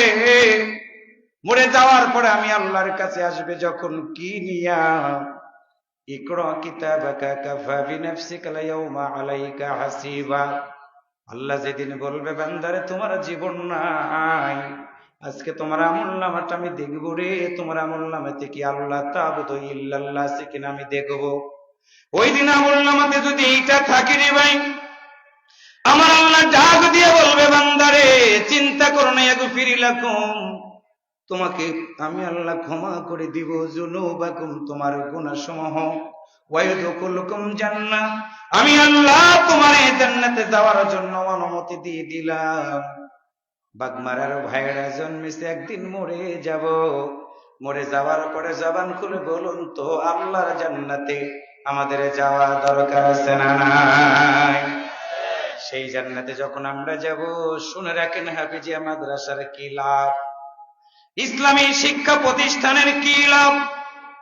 আমার আল্লাহ যেদিন বলবে, কুল্লু নাফসিন যায়িকাতুল মাউত, বান্দার মৃত্যু তোমার হয়ে যাবে, আমি আল্লাহর কাছে আসবা যেদিন, আমি আল্লাহ তোমার আমলনামার দিকে তাকাবো, একটা হাদিসের কথা শোনাই দিয়ে যাই, কমিটির লোকদের মনটাও ভরে যাবে, আপনাদেরও মনটা ভরে যাবে। হাফেজে কোরআন যারা হয়েছে তাদের হৃদয়টা ভরে যাবে। কারণ হলো কিয়ামতের ময়দানে আমার আল্লাহ সুন্দর করে ডাক দিয়া বলবে, হে কোরআনওয়ালারা তোমরা কোথায় আছো রে? আজকে আমার সামনে কি তোমরা সুন্দর করে কি একটু কোরআন তেলাওয়াত করো বা কিনা? একটু আল্লাহু আকবার জোরে বলেন। আল্লাহর বান্দারা, আজকে 9টা ছেলের মাথায় পাগড়ি দিলাম, একটা সন্তান দাঁড়ায়া যাবে। আমার আল্লাহ বলবে, বান্দারে তুমি কেন দাঁড়াইলা? তুমি কি আমার কাছে বলবা না? কোরআনওয়ালা সন্তানটা তখন ডাক দিয়া বলবে, আল্লাহ তুমি তো বলতেছো কে আছে কোরআনওয়ালার আমার সামনে, কি কে একটু কোরআন থেকে তেলাওয়াত করবা না? আল্লাহ বলবেন, বান্দারে তেলাওয়াত করা শুরু করে দাও। আল্লাহর বান্দা হাফেজে কোরআন তেলাওয়াত শুরু করে দিবে। সূরা ফাতিহা তেলাওয়াত শেষ করবে। সূরা বাকারা তেলাওয়াত শেষ করার পর এক এক করে আয়াতগুলো পড়তে থাকবে। এক পর্যায়ে সূরা নাস তেলাওয়াত করে শেষ করে দিবে হাফেজে কোরআনটা। একটু আল্লাহু আকবার জোরে বলেন। আর একটু জোরে বলেন আল্লাহু আকবার। আল্লাহ বলবেন, বান্দা এখনই শেষ করে দিলা কেন? তুমি কি আরো পড়বা না? পড়বা না? আল্লাহ বান্দা হাফেজে কোরআন চিৎকার করে বলবে, আল্লাহ আজকে পড়ার মতো একটা আয়াত, একটা হরফ আমার সিনার ভিতরে নাই। আল্লাহ বলবে, বান্দার আজকে তুমি কি চাও? তুমি কি বলবা না? আল্লাহর বান্দা সূরা আল মাইদার 9 নম্বর আয়াত তেলাওয়াত করে শুনাই দিবে, ওয়াদাল্লাহ, আল্লাহ তুমি তো ওয়াদা দিয়েছিলাম, আল্লাযীনা আমানু যারা ঈমান এনেছে, ওয়া আমিলুস সালিহাত আমল সালিহ যারা করেছে, লাহুম মাগফিরাত, আল্লাহ তুমি তাদের ক্ষমা করে দিবা। মালিক আজকের এই হাসরের ময়দানে কোরআন তেলাওয়াত শেষ করে দিয়েছি, বলো তুমি কি আমার আজকে ক্ষমা করবা কিনা? বলো।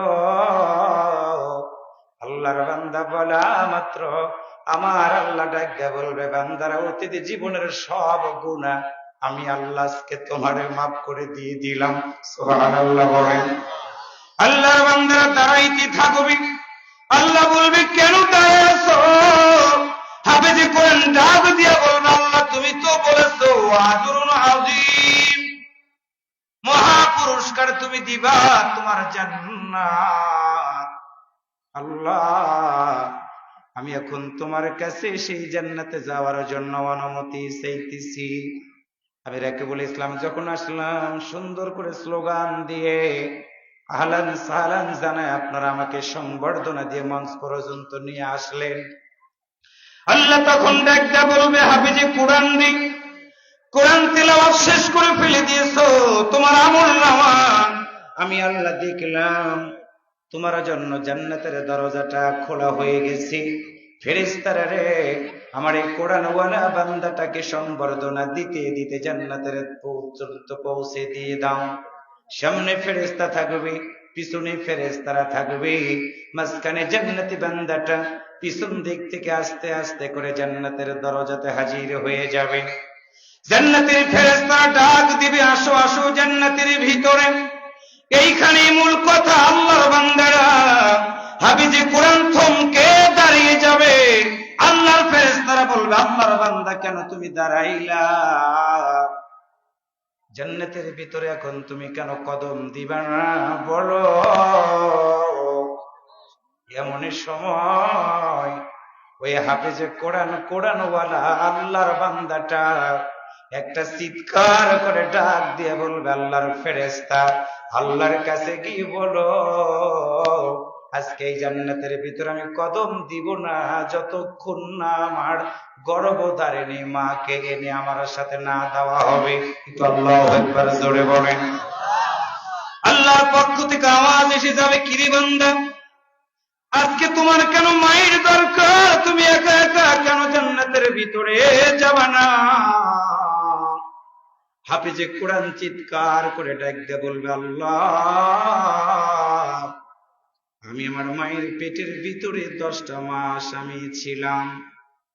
3টা মাস বয়স হওয়ার সময় আমার মা বমি করেছে, খায় নাই। আমার মায়ের খাওয়াটা বন্ধ হয়ে গেছে।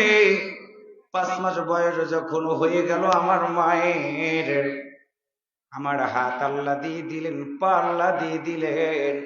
রাজশাহীর বাগমারার ভাইয়েরা, মেডিকেল সায়েন্স প্রমাণ করে দিয়েছে, একটা সন্তান মায়ের পেটের ভিতরে 18 ইঞ্চির মতো লম্বা হয়, কিন্তু মায়ের জরায়ুটার উপরকার জায়গাটা থাকে 10 ইঞ্চি লম্বা। তার মানে হলো পেট 10 ইঞ্চি ভিতরে লম্বা থাকার কারণে ওই সন্তান যখন এই 10 ইঞ্চি হয়ে যায়, সন্তান থাকবে কোথায়? আমার আল্লাহ সঙ্গে সঙ্গে মায়ের কলিজাটা উপরের দিকে উঠায় দিয়ে দেয়। সন্তান 1 ইঞ্চি বড় হয়, মায়ের কলিজাটা 1 ইঞ্চি উপরের দিকে উঠতে থাকে। উঠতে উঠতে এক পর্যায়ে মায়ের কলিজাটা 8 ইঞ্চির মতো নাভি থেকে উপরের দিকে উঠে যায়। সন্তান 18 ইঞ্চি লম্বা হয়ে গেল। 18 ইঞ্চি লম্বা হওয়ার পরে 10 ইঞ্চি জায়গা আছে মায়ের কলিজার ভিতরে। 8 ইঞ্চি সন্তানের 2টা পা কোথায় থাকবে? আমার আল্লাহ তাআলা 2টা পাকে ভাঁজ করায় দিয়া মায়ের ওই কলিজার নিচে আমাদের মতো সন্তানদের 2টা পা আল্লাহ টান করে রেখে দেয়। আল্লাহু আকবার, জোরে বলেন। ওই সন্তান যখন নড়াচড়া করে, মায়ের পেটের ভিতরে ব্যথা লাগে। আমেরিকার বিজ্ঞানীরা প্রমাণ করেছে, একটা সন্তান মায়ের পেটের ভিতরে প্রায় 4,500 বার লাথি দিয়ে দেয়। একটা লাথির ওজন হলো, কোন ছেলে সন্তানের পেটের ভিতরে মা যদি লাথি দেয়, একটা না 3টা লাথি দিলে পৃথিবীর কোন ছেলে সন্তান মায়ের পেটের ভিতরকার ব্যথাগুলো সইতে পারবে না।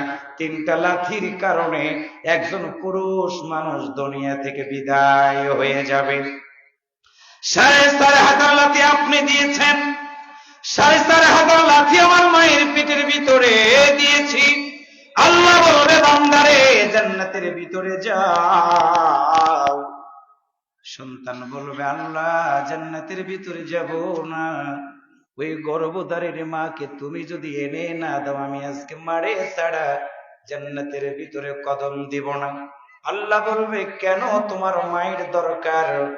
সঙ্গে সঙ্গে সন্তান ডাক দিয়ে বলবে, আল্লাহ সন্তান প্রসব করার সময় আমার মায়ের সে ব্যথা কিন্তু আল্লাহর দুনিয়ার কোনো মানুষ পায় না, কোনো মানুষ পায় না।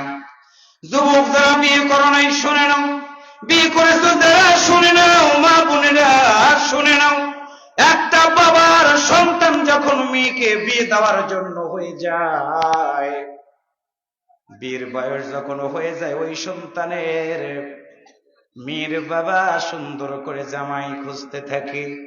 জামাই খোঁজার পরে বিয়ের দিন তারিখ ঠিক করা হয়। দিন তারিখে ঠিক করার পরে বাজার ঘাট সুন্দর করে করা হয়, আত্মীয় স্বজনকে দাওয়াত দিয়ে আনা হয়। কিন্তু বাস্তবতাটা মিলাই দেখবেন, অনেক আত্মীয় স্বজন খায়, কিন্তু ওই মেয়ের মা এবং মেয়ের বাবা কিন্তু খাবার খেতে চায় না, খাবার খেতে চায় না। আত্মীয় স্বজন দিয়ে ভরপুর হয়ে গেছে, কেন খায় না? আমি আমার আপন বোনকে বিয়ে দেওয়ার সময় আমার আব্বার দিকে তাকায় দেখেছি রে, সবাই খায়। আমার আব্বা ডাইনিং টেবিলের পাশ দিয়ে শুধু ঘোরে। ঘরের ভিতরে ঢুকলাম, গিয়ে দেখি রে আমার গর্ভধারিণী মা শুধু চোখের পানি ছেড়ে দিয়ে একটা শুধু কথা বলে, মেহমানদের জন্য কোনো কষ্ট না হয়। আল্লাহর বান্দারা সন্তানের বিয়ে হয়ে গেল, কালমা পড়ানোর পরে ওই মেয়েটাকে বাবা যখন উঠায়া দেয় স্বামীর হাতে, স্বামীর হাতটা, আমার প্রিয় ভাইয়েরা, মেয়ের বাবাটা মেয়ের হাতটা নিয়ে তার যখন জামাতার হাতের সাথে হাতটা দিয়ে দেয়, আমি আমার আব্বার দিকে তাকাই দেখেছি রে, আমার আব্বা মুখটা তখন অন্যদিকে ঘুরায় নিয়ে শুধু টুকরে টুকরে কেঁদে দিয়েছে। মেয়েটাকে জামাইয়ের হাতে তুলে দিল। ওই মেয়েটাকে একটা শুধু কথা বলেছে, মা শুনে রাখো, আমার বাড়ি থেকে তোমার মতো সন্তানটাকে আমি আজকে বিদায় দিয়ে দিলাম। বাবার এই কথা শোনার পর আদরের মেয়ে বাবার মুখের দিকে তাকায় দেখে রে, বাবার দুইটা চোখ বেবে, দুইটা পাশ দিয়ে পানিগুলো গড়ায়া গড়ায়া পড়তে থাকে। মেয়েটা বাবার বুকের উপরে মাথা রেখে ডুকরে ডুকরে কেঁদে দিয়ে বলে, আব্বা আমি এতই বোঝা হয়ে গেলাম, তুমি আমারে বাড়ি থেকে বের করে দিলা। মেয়ের বাবা তখন ডাক দেয়া বলে, মা তুমি আমার কাছে বোঝা হও নাই, বোঝা হও নাই। শরীয়তের বিধান মানার জন্য আমি আজকে তোমাকে অন্যত্র দিয়ে দিলাম। মেয়েটা বাবার দিকে তাকায় দেখে রে, বাবার চোখ বেয়ে বেয়ে পানিগুলো গড়িয়ে গড়িয়ে দাড়িগুলো ভিজে যায়। মেয়েটা এই কল্লাটা বাবার কলিজার সাথে লাগায়, শুধুমাত্র একটা আওয়াজ আসে, মা কোনদিন স্বামীর বাড়িতে গিয়ে স্বামীকে কষ্ট দিবা না। মেয়েটাকে বিদায় দেওয়ার জন্য মা সে হাতটা ধরে জামাতার কাছে দিয়ে বলা, বুড়ে আমার মেয়েটাকে তোমার কাছে দিয়ে দিলাম। মেয়েটা মাকে বুকের সাথে জড়িয়ে ধরে এই কল্লাটা মায়ের বুকের সাথে লাগায়, মামাতায় হাত বুলায় দিয়ে বলে, মা মেয়ে মানুষ হিসেবে পৃথিবীতে আসলে অন্যের বাড়িতে যাওয়া লাগবে, এটাই স্বাভাবিক, তুমি চিন্তা করবা না। মায়ের কাছ থেকে বিদায় নিয়ে মেয়েটা চলে গেল। 3টা বছর দাম্পত্য জীবন চলার পরে আল্লাহর পক্ষ থেকে সন্তান এসে গেল। ওই সন্তানের বয়স 9 মাস হয়ে যাওয়ার পরে মেয়েটাকে প্রসব বেদনা উঠে গেল। ওই মেয়েটার প্রসব বেদনা ওঠার পর দাঁড়ানো মেয়েটা জমিনের উপরে শুয়ে পড়ে যায়। আমার দিনী ভাইয়েরা, মা বোনেরা বুঝবেন ভালো করে, প্রসব বেদনা ওঠার সঙ্গে সঙ্গে হাসপাতালে নেওয়া হয় না, ওই মেয়েটাকে ধরাধরি করে ঘরের ভিতরে নিয়ে যাওয়া হয়। খাটের উপরে শোয়ানো হয় না, চাদর পেড়ে মাটির উপরে পুরাতন বিছানা পেরে ওই মেয়েটাকে শোয়া দেওয়া হয়। 10 মাসের বয়সের বাচ্চাটা, পেট অনেক বড়। ঘরের ভিতরে নেওয়া মাত্র ওই মেয়েটাকে 4 জন মানুষ 2টা হাত 2টা পা শক্ত করে ধরে ফেলে দেয়। মেয়েটাকে ডাকতে বলেন, শুনে রাখো, সন্তান পৃথিবীতে আসবে, তোমার একটা কথা বললাম, নড়াচড়া একটা বারের জন্য তুমি করবা না, করবা না। মেয়েটা বলে, কেন নড়বো না? কারণ পেটের ভিতরে এত ব্যথা, এত ব্যথা আমি জীবনে কোনোদিন সইতে পারবো না। বলো কেন নড়বো না? তাই তখন ডাকতে বলে, শুনে রাখো, তুমি যদি নড়ো তোমার গর্ভের সন্তানটার 2টা পা আগে চলে আসতে পারে। তোমার সন্তানের পা যদি আগে আসে তোমার সন্তান বাঁচবে না। কোনদিন তুমি মা বলে ডাক শুনতে পারবা না। মায়ের কানের ভিতরে এই শব্দটা ঢোকা মাত্র মা ডান দিকে তাকায় কেউ নাই, বাম দিকে তাকায় দেখে কেউ নাই। আকাশের দিকে চোখটা দিয়ে তাকায়া একটা ডাক দিয়ে বলে, ওগো আমার আল্লাহ,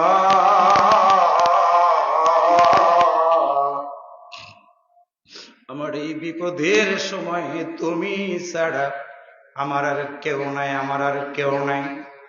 আমার প্রিয় বাগমারাবাসী, হাফেজে কোরআন সন্তান আল্লাহর কাছে বলবে, আল্লাহ আমার মায়ের পেট বড় হয়ে গেল। প্রসব বেদনা শুরু হওয়ার পর আমার মা দায়ীদেরকে একটা কথা বললো, অনেক মা প্রসব করতে গিয়ে তো দুনিয়া থেকে বিদায় হয়ে যায়। আমি একটু স্বামীর কাছ থেকে মাপ নিয়ে আসবো, আমার শ্বশুরের কাছ থেকে মাপ নিয়ে আসবো, আমার শাশুড়ির কাছ থেকে মাপ নিয়ে আসবো, অনুমতি দিয়ে দাও। পেট বড় হয়ে গেছে, মেয়েটা উঠতে পারে না। 2 জন দৌড়াদৌড়ি করে মেয়েটাকে দাঁড় করানো হয়। ঘরের দরজাটা খুলে দেওয়ার পর ওই মেয়েটা তাকায় দেখে রে স্বামী ঘরের দরজার বাহিরে দুইটা হাত দিয়ে উঁচু করে কি যেন ভাবতেছে, মাথাটা নিচের দিকে, চোখের পানিগুলো টপ টপ করে জমিনের উপরে ফোটায় ফোটায় পড়ে। স্ত্রী দাঁড়াইতে পারে না, স্বামীর দুইটা পা জড়িয়ে ধরে বলে, স্বামী আমার শুনে রাখো, 3টা বছর হয়ে গেল তোমার বাড়িতে এসে দাম্পত্য জীবন চলার সময় কত না ব্যথা দিয়েছি, কষ্ট দিয়েছি। আল্লাহর রাস্তে তুমি কি আমারে মাফ করে দিবা না? কারণ হলো পেটের ব্যথা এত বেশি, আমার মনে হয় আমি আর বাঁচবো না, তুমি কি আমারে মাফ করে দিবা কিনা বলো। স্বামী তখন বিবিকে জড়িয়ে ধরে চোখের পানি মুছে ফেলে দিয়ে বলে, বিবি রে কাঁদবা না, কাঁদবা না, অপেক্ষা করেছো 10 মাস, আর যদি আধা ঘন্টা অপেক্ষা করো আল্লাহর পক্ষ থেকে মেহমান এসে যাবে, তোমাকে ডাক দেয়া বলবে মা, আমাকে বলবে আব্বা টেনশন করো না, আমি আল্লাহর রাস্তে তোমারে মাফ করে দিয়ে দিলাম। এই কথা বলার পরে মেয়েটা শ্বশুরের কাছে যায়, আব্বা বলে ডাক দেয়া বলে, আব্বা 3টা বছর হলো আপনার বাড়িতে এসেছি, আমি কত না দুঃখ দিয়েছি, কষ্ট দিয়েছি, আল্লাহর রাস্তায় আপনি কি আমারে মাফ করে দিবেন কিনা বলেন। কারণ হলো পেটের ব্যথা এত বেশি, আমার মনে হয় আমি আর বাঁচবো না। শ্বশুর পুত্রবধূকে মাফ করে দিয়ে দেন। এমন সময় শেষ বারের মতো ওই মেয়েটা শাশুড়ির কাছে গিয়ে 2টা পা জড়ায় ধরে ডাক দে বলে, মা আমার তো মা নাই, আপনার মতো মাকে আমি শাশুড়িকে মা বলে জেনেছি, আপনি মেয়ে মানুষ, আমিও মেয়ে মানুষ, আপনি জানেন আমার সন্তান এত জোরে জোরে লাথি মারে, আমার মনে হয় আমি আর বাঁচবো না, আল্লাহর রাস্তে আপনি কি আমারে মাফ করে দিবেন কিনা বলেন। এমন সময় শাশুড়ি পুত্রবধূর মাথায় হাত বুলিয়ে দিয়ে একটা ডাক দিয়ে বলে, বৌমা রে তুমি তোমার পুত্রবধূ ছিলে না, তুমি তোমার মেয়ের মতো ছিলে, শুনে রাখো আমিও মেয়ে মানুষ, তুমিও মেয়ে মানুষ, একটু পরে পৃথিবীতে সন্তান আসবে রে, নড়বানা। পুত্রবধূটা শাশুড়ির 2টা পা জড়িয়ে ধরে বলে, মা পেটের ব্যথা এত বেশি, আমার মনে হয় আমি আর বাঁচবো না, কেন আমি 2টা পা নড়াচড়া করবো না। পুত্রবধূর দিকে তাকায় বলে, বৌমা রে তুমি যদি নড়ো তোমার সন্তানের 2টা হাত আসবে, 2টা পা আসবে আগে, কোনদিন মা ডাক শুনতে পারবা না। এই কথাটা শোনার পরে শেষবারের মতো ওই মেয়েটা ঘরের ভিতরে ঢুকে যায়, 2টা হাত ধরা হয়, 2টা পা ধরা হয়। আমি রাকিবুল ইসলাম মায়ের পেটের ভিতরে 4,500 বার লাথি দিয়ে মায়ের কলিজাটাকে ছিদ্র করে আমি দিয়েছিলাম। আল্লাহর বান্দারা আমার আসার সময় হয়ে গেল, 2টা পা একত্রিত করে মায়ের কলিজাতে এত জোরে আঘাত করে দিলাম, মা জ্ঞান হারা ফেলে দিল, ব্যথা সইতে না পেরে জিহ্বাটা দিয়ে কামড় দিয়া আমার মা জ্ঞানটা হারিয়ে ফেলে দিল। মানুষ সন্তান প্রসব করার সময় যদি দেখেন কোন মা মারা গেছে, গিয়ে দেখবেন মায়ের 2টা দাঁতের নিচে জিহ্বাটা কামড় দিয়ে আছে, তার মানে হলো এত কষ্ট পৃথিবীর মা ছাড়া আরে কেউ বুঝতে পারে না। মায়ের জ্ঞান নাই, জমিনে শুয়ে আছে, দায়ের 2টা পা শক্ত করে ধরে আছে। আল্লাহ বলেন, বান্দি রে তোমার সন্তান দুনিয়াতে যাবে রে। ফেরেশতারা এসে জোরে জোরে 3টা ধাক্কা দেয়, মায়ের কলিজাটা 18 ইঞ্চি লম্বা, জোড়াটা খুলে যায়, মায়ের জরায়ু দিয়ে রক্তের স্রোত বের হওয়া শুরু হয়ে যায়। মেডিকেল সায়েন্স বলে দিয়েছে 1.5 লিটার থেকে প্রায় 2 লিটারের মতো রক্ত বৃষ্টির পানি যেমন গড়ে যায়, মায়ের জরায়ু দিয়ে সন্তান প্রসবের সময় নালের মতো করে পানিগুলো গড়ে যায় না, রক্তগুলো গড়িয়ে গড়িয়ে যায়। রক্তের স্রোতের সাথে আমাদের মতো সন্তানগুলো দুনিয়ার বুকে আমরা পড়ে যাই। মা তখন জ্ঞান ফেরে নাই। একটু আল্লাহু আকবার জোরে বলেন। আমার দিনী ভাইরা, মায়ের জ্ঞান নাই সন্তান জমিনে। সন্তান একটা বার উম্মা বলে ডাক দিয়ে দিল, ইকারের সাহায্য উম্মা ডাকটা মায়ের কানের ভিতর দিয়ে আমার আল্লাহ বুকের ভিতরে দিয়ে দিলেন। মা চোখ মেলে তাকায়, তাকায় দেখে রে একটা ফুটফুটে সন্তান জমিনের উপরে পড়ে দুইটা হাত দিয়ে লাফায়, দুইটা পা দিয়ে শুধু লাফায়। মায়ের জরায়ু রক্তক্ষরণের কারণে ব্যথা হয়ে গেছে, উঠতে পারে না, শুধু দুইটা হাত বের করে দিয়ে বলে, তোমরা কারা রে? সন্তানটাকে একটু বুকে দিবা না? দাই তখন ডাকতে বলে, না অপেক্ষা করো, ওই সন্তানের গায়ে কত মরা রক্ত আছে, কত পুজ আছে রে, রক্তগুলো মুছে আমরা তোমার বুকের উপরে দিব, তুমি তখন নিবা। আল্লাহর বান্দারা কলিজাটা ফেটে যায়। মা তখন দেখতে বলে, না না, ওই যে সন্তানটা আমার বুকে দাও, রক্ত মোছা লাগবে না। রক্ত মাখা সন্তানটা মায়ের বুকের উপরে দেওয়া মাত্র আমার জনম দরদি মা এই মুখটা দিয়া আমাদের মতো সন্তানটার কপালে বারবার চুমুকায় চুমুকায়।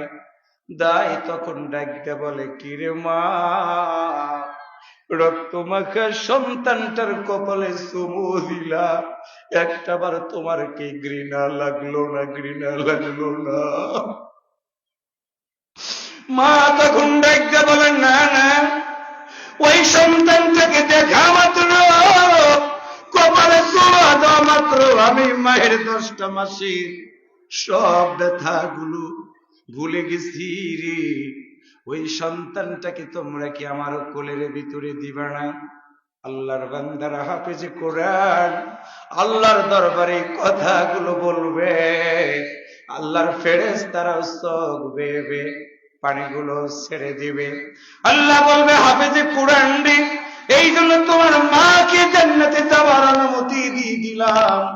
মাকে আনা হবে, সন্তান মাকে জড়িয়ে ধরবে, সন্তান মাকে জড়িয়ে ধরে চিৎকার করে বলবে, আল্লাহ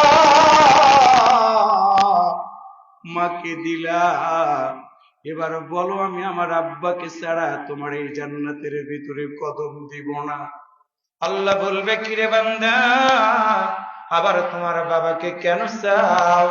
সন্তান বলবে, আল্লাহ আমার বাবা আমার মুখে হাসি ফোটানোর জন্য অনেক দূর থেকে নানসুর মাদ্রাসায় ভর্তি করে দিয়েছিল আমার মা।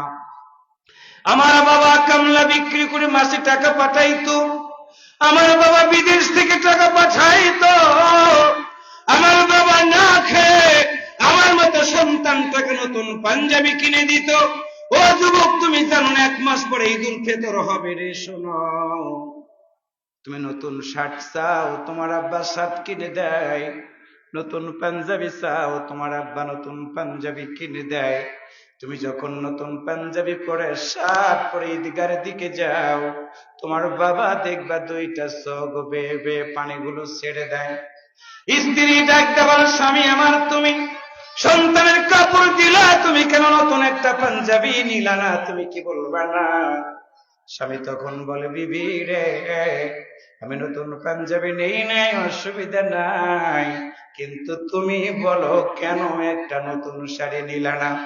স্বামী স্ত্রী দুইজন বলে, শুনে রাখো, ওই যে আমাদের সন্তান নতুন পাঞ্জাবি পায়জামা পরে ঈদগাহ যাইতেছে, এইটাই হলো আমাদের বড় আনন্দ। ও যুবক, তোমারে পায়ে ধরে বলে গেলাম, কোরআন বলা তুমি যদি হও, কিয়ামতের ময়দানে আল্লাহর দরবারে তুমি তোমার মাকে বাবাকে জান্নাতে যাওয়ার কথাগুলো বলতে পারবা। আমার আল্লাহ তখন দেখতে বলবে, বান্দারে তোমার বাবাকে এনে দিয়ে দিলাম, দেখো তোমার বাবা কোথায়। বাবাকে এনে দেওয়া হবে, সন্তান বাবাকে দেখে চিৎকার করে বাবার বুকের উপরে চলে যাবে। আল্লাহ বলবে আজকে কাঁদবে না, কাঁদবে না, দুনিয়াতে কেঁদেছো, কষ্ট করেছো, যাও যাও, আমি আল্লাহ আজকে তোমার পরিবারটাকে জান্নাতি পরিবার হিসেবে ঘোষণা করে দিলাম।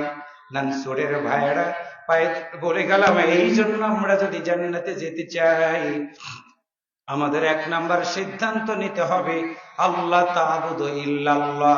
যতদিন বাঁচব জবান খুলে বলুন তো আমরা ইবাদত করব কার? আল্লাহ বলেন ইন্নানী লাকুম মিনহু নাযীর।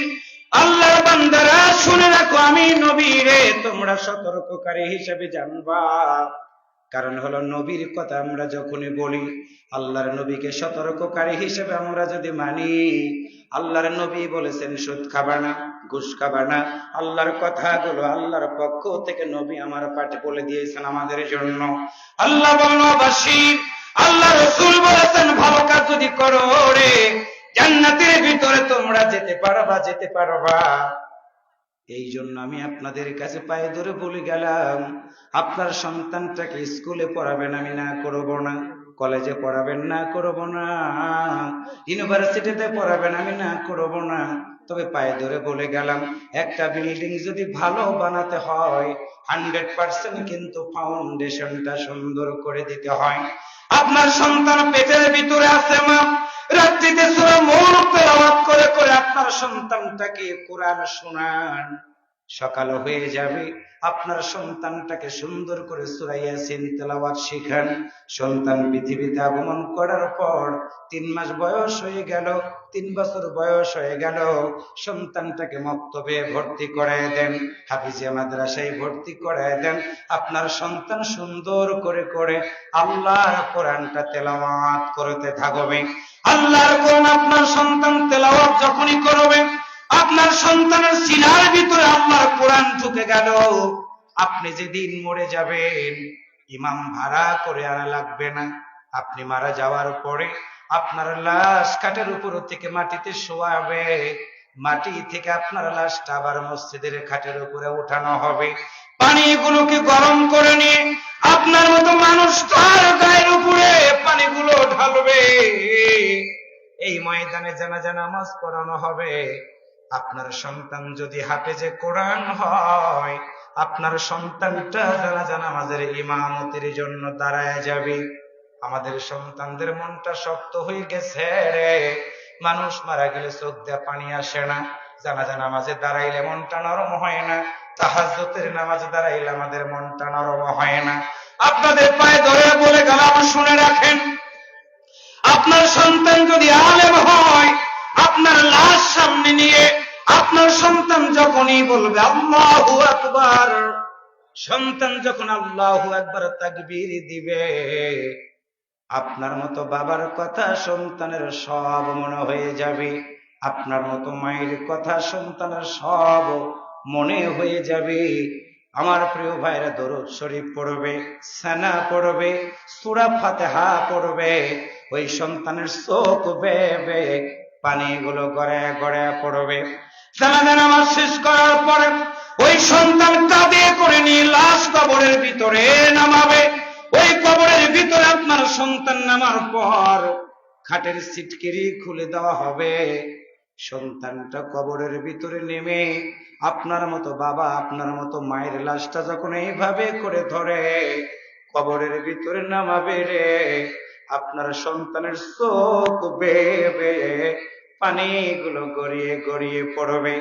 আল্লাহকে ডাক দেয়া বলবে, আল্লাহ হাফেজে কোরআন হওয়ার আগে আমার মা আমার বাবা আদর করে আমাকে টাকা দিত, পয়সা দিত, নতুন পাঞ্জাবি কিনে দিত। আল্লাহ হাফেজে কোরআন আমি এখনো হয়ে গেছি, আমি মাদ্রাসার মুতামিম হয়ে গেলাম, আমি শিক্ষক হয়ে গেলাম। আল্লাহ এখন মাদ্রাসা থেকে বেতন পাবো, সেই বেতন দিয়ে আমার বাবারে খাওয়াবো, সেই বেতন দিয়ে বাবারে নতুন পাঞ্জাবি কিনে দিব। কিন্তু আল্লাহ তুমি আমার বাবারে তুলে এনেছো, আফসোস করি না, দুঃখ করি না, কিন্তু একটা শুধু কথা, আল্লাহ আমার বাবাকে মেহেরবানি করে তুমি কি জান্নাত দিবা না? সন্তানের চোখ ভিজে যাবে, সন্তান চোখের পানি ছেড়ে দিয়ে বলবে রব্বির হামহুমা কামা রাব্বায়ানি সগীরা। আপনার জন্য আপনার সন্তান যেইভাবে ব্যথা পাবে রে ভাই, অন্য কেউ কিন্তু এতটুকু ব্যথা পাবে না। আর সন্তান যখন চোখের পানি ছেড়ে দিয়ে রব্বির হামহুমা কামা রাব্বায়ানি সগীরা বলবে, আল্লাহ তখনই ডাকদা বলবে বান্দারে কাঁদবা না, কাঁদবা না। তোমার চোখের পানি নাকের ডগায় আসার আগে আমি আল্লাহ তোমার মা বাবার কবরে আযাব মাফ করে দিলাম। কবর দিয়ে রেখে চলে আসবো আমরা, আল্লাহর পক্ষ থেকে ওই আয়াত শোনানো হবে, ইয়া আইয়াতুহান নাফসুল মুতমাইন্না ইরজি ইলা রাব্বিকি রাদিয়াতাম মারদিয়া ফাদখুলি ফি ইবাদি ওয়াদখুলি জান্নাতি। আর একটু জোরে বলেন। ইসলামী শিক্ষার গুরুত্বের উপরে এতটুকু বোঝানোর চেষ্টা করেছি, যতদিন বাঁচবেন কোরআনের শিক্ষায় সন্তানগুলোকে শিক্ষিত করে যদি জীবন চালান, আল্লাহ তাআলা আপনাকে ইহকালেও শান্তি দিবে, পরকালেও মুক্তি দান করে দিবে। প্রিয় দিনী ভাই সাহেব, আমি একটা মিনিট আপনাদেরকে কষ্ট দেব। একটা লোক দাঁড়াবে না, এই বসো। পিন পতন নীরবতা, মানুষের চোখ ভিজে গেছে, হৃদয় ভিজে গেছে। এখন আমি আপনাদের কাছে 1 মিনিট কষ্ট দেব, সেটা হলো, আচ্ছা আপনারা বলুন তো, আগামী বছর এই ময়দানে এসছে বড় আকারের মাহফিল হোক, এটা কি আপনারা চান? একসাথে বলেন চান। আর একটু জোরে বলেন চান। যারা চান তারা একটু শেষবারের মতো একটু 2টা হাত উঠান তো, একটু উঠান, সবাই উঠান। চেয়ারে যারা বসে আছেন তারা উঠান। আমি প্রস্তাব করছি আগামী বছর এই ময়দানে সুন্দর মাহফিল হোক। যারা চান তারা একটু হ্যাঁ বলুন, একসাথে হ্যাঁ বলুন, আর একবার হ্যাঁ বলুন। এবার একটু বলুন ইনশাআল্লাহ, ইনশাআল্লাহ, ইনশাআল্লাহ। হাত নামান। আল্লাহ তাআলা কবুল করুক, একসাথে বলি আমিন। সেই জন্য এই মাদ্রাসার জন্য আমি আপনাদের কাছে কষ্ট দেব 1 মিনিট। 10টা যুবক চাদর নিয়ে চলে যাও, 10টা স্বেচ্ছাসেবিকা বোন চাদর নিয়ে আপনাদের মহিলা প্যান্ডেলের ভিতরে ঢুকে যাবে। যার কাছে যা আছে 10 টাকা, 20 টাকা, 50 টাকা, 100 টাকা, মেহেরবানি করে আল্লাহ নবীর মাদ্রাসার জন্য আপনারা একটু দেবেন। আমি চাদরটা দিলাম, একটা লোক আমাকে ডিস্টার্ব করবেন না। পিন পতন নিরবতার আজকের মাহফিলটা একটি জান্নাতি মাহফিলে বসে আমি আজকে আলোচনা শোনালাম দিনী ভাইয়েরা। সেই সাথে মহিলা প্যান্ডেলে আমি রুমাল পাঠিয়েছি, সেখানেও সহযোগিতা দিবেন আমাদের রফিকুল ইসলাম ভাই, সহকারী অধ্যাপক, ভবানীগঞ্জ মহিলা কলেজ, সভাপতি 3 নং ধীপপুর ইউনিয়ন বিএনপি। তিনি নগদ 5000 টাকা দান করেছেন এবং স্পেশাল দোয়া চেয়েছেন। আমার কাছে আসছিলেন, ওনাদের মাহফিলে আমি 2 বছর বক্তব্য রেখেছিলাম। এবারে এসে আমার ভাই কথা বলে গেছে, বলছে আমি দেখবো। আনিস ভাইকে বলেছে, আমি বলছি ঠিক আছে, যদি আল্লাহ রিজিক রাখে আমি দেখবো, আর আমি তার জন্য দোয়া করব। আমাদের বাংলাদেশের জামাত ইসলামের পক্ষ থেকে প্রধান অতিথি মহোদয় আব্দুল বাড়ি ভাই, তিনিও 10,000 টাকা দান করেছেন। এরপর আমাদের অধ্যাপক রফিকুল ইসলাম ভাই, সভাপতি বিএনপি দীপপুর। আচ্ছা এটা বাদ দেন, আমাদের সম্মিলিত ভাবে কবরস্থান এর প্রশ্ন আসছে আর কি। এরপরে আমাদের প্রিয় দিনী ভাইয়েরা, অনেকগুলো ভাইয়েরা স্লিপের মাধ্যমে সহযোগিতা দিতেন। আমি সবার স্লিপ তেলাওয়াত করার মতো সময় মানে এগুলো আমি করিও না, শুধু রুমালটা পাঠাচ্ছি। আমি রুমালটা পাঠিয়েছি, রুমালের ভিতরে কেউ আমাকে মেহেরবানি করে মাহরুম করবেন না। অনেকেই পিতার জন্য দোয়া চেয়েছেন, মায়ের জন্য দোয়া চেয়েছেন, হাফেজ সন্তানের জন্য দোয়া চেয়েছেন। সম্মিলিত দিনী ভাইয়েরা, প্রিয় দিনী ভাই সব, এখানে একটা আপনাদেরকে প্রশ্ন আমি জবাব দিব। সেই সাথে পুরুষ প্যান্ডেলের চাদরগুলো নিয়ে চলে আসেন। মহিলা প্যান্ডেলে কি স্বেচ্ছাসেবিকারা আছে? স্বেচ্ছাসেবিকারা আপনারা আছেন, সহযোগিতার হাতটা বাড়ান। আমি এখন আপনাদের একটা প্রশ্ন এসেছে, সেটা হলো সম্মিলিতভাবে কবরস্থান করা যাবে কিনা? আপনাদের বাগমারাতে কি বাড়ি বাড়ি কবরস্থান? বাড়ি বাড়ি, প্রত্যেক পারিবারিক কবরস্থান। 2টা বিষয় এখানে আছে, ভালো করে বুঝবেন। এবার একটু আসেন আমরা জান্নাতুল বাকি কবরস্থানের দিকে তাকাই। জান্নাতুল বাকি কবরস্থানের দিকে তাকাই। একটা নির্দিষ্ট জায়গা নির্ধারণ করে রাখা হয়েছে। সেই জায়গাতে আল্লাহর নবীর সাহাবীরা সেইখানে সমাহিত হয়ে আছেন। এই জন্য কেউ যদি মনে করে কবরগুলোকে সংরক্ষণ করার জন্য। ভালো করে বুঝবেন, আমি কিন্তু ভালো করে তথ্যগুলো নিয়ে কথাগুলো শুনবেন, বক্তব্যগুলো ভিন্ন আঙ্গিকে নেওয়ার চেষ্টা করবেন না। কেউ যদি মনে করে মানুষ মরে যাওয়ার পরে অনেক কবরস্থান থেকে লাশগুলো উঠে সিগাল কুকুরের নিয়ে যা খায়, অনেক পারিবারিক কবর সংরক্ষণ না থাকার কারণে বাচ্চারা সেইখানে গিয়ে পেশাব করে, না জানার কারণে কবরের উপরে মানুষ পায়খানা করে, যার জন্যই বাংলাদেশের কিছু আলেম ওলামারা তারা প্রসিদ্ধভাবে গবেষণা করে এতটুকু সিদ্ধান্ত উপনীত হয়েছে, মৃত ব্যক্তিদের সবচেয়ে মুসলিমদের জানাজা, মুসলিমদের গোসল, মুসলিমদের কাফন এত চমৎকার, হিন্দু ভাইয়েরা মারা যাওয়ার পরে তাদেরকে গোসল করানোর পরে যখন লাশটাকে পোড়ানো হয়, দেখবেন আগুন ধরে দেওয়ার পরে লাশটা দাউ দাউ করে জ্বলে। এরপরে যদি না জ্বলতে চায়, পেট্রোল অথবা কোনো কিছুকে ঘি ঢেলে দিয়ে লাঠি দিয়ে খোসায়া খোসায়া তাদের লাশটাকে কিন্তু পুড়িয়ে ছারখার করে দেওয়া হয়। কিন্তু মুসলিম মারা গেলে তাকে সুন্দর গোসল, সুন্দর কাফন, সুন্দর আতর, গোলাপ, সুরমা, চন্দন সুন্দর করে যত্ন সহকারে কবরের ভিতরে সংরক্ষণ করে রেখে দেওয়া হয়। কারণটা হলো আল্লাহ তাআলার কাছে কবরের মানুষটা তো উঠবে না, উঠবে হচ্ছে রুহুটা, বডিটা কিন্তু কখনো উঠবে না, উঠবে হচ্ছে রুহুটা। যার জন্য কেউ যদি মনে করে যে আমরা 10 জন মিলে আমরা একটা জায়গা নির্ধারণ করে চতুর্পাশে প্রোটেক্টিভ ওয়াল দিয়ে আমরা কবরগুলোকে সংরক্ষণ করার নিমিত্তে শ্রীগাল, কুকুর, এরপর মানুষের পেশাব পায়খানা যেন না হয়, এইগুলোর হাত থেকে নিরাপদ রাখার জন্য কেউ যদি মনে করে, সেক্ষেত্রে সংরক্ষণ করার নিমিত্তে এইটা করতে পারবে।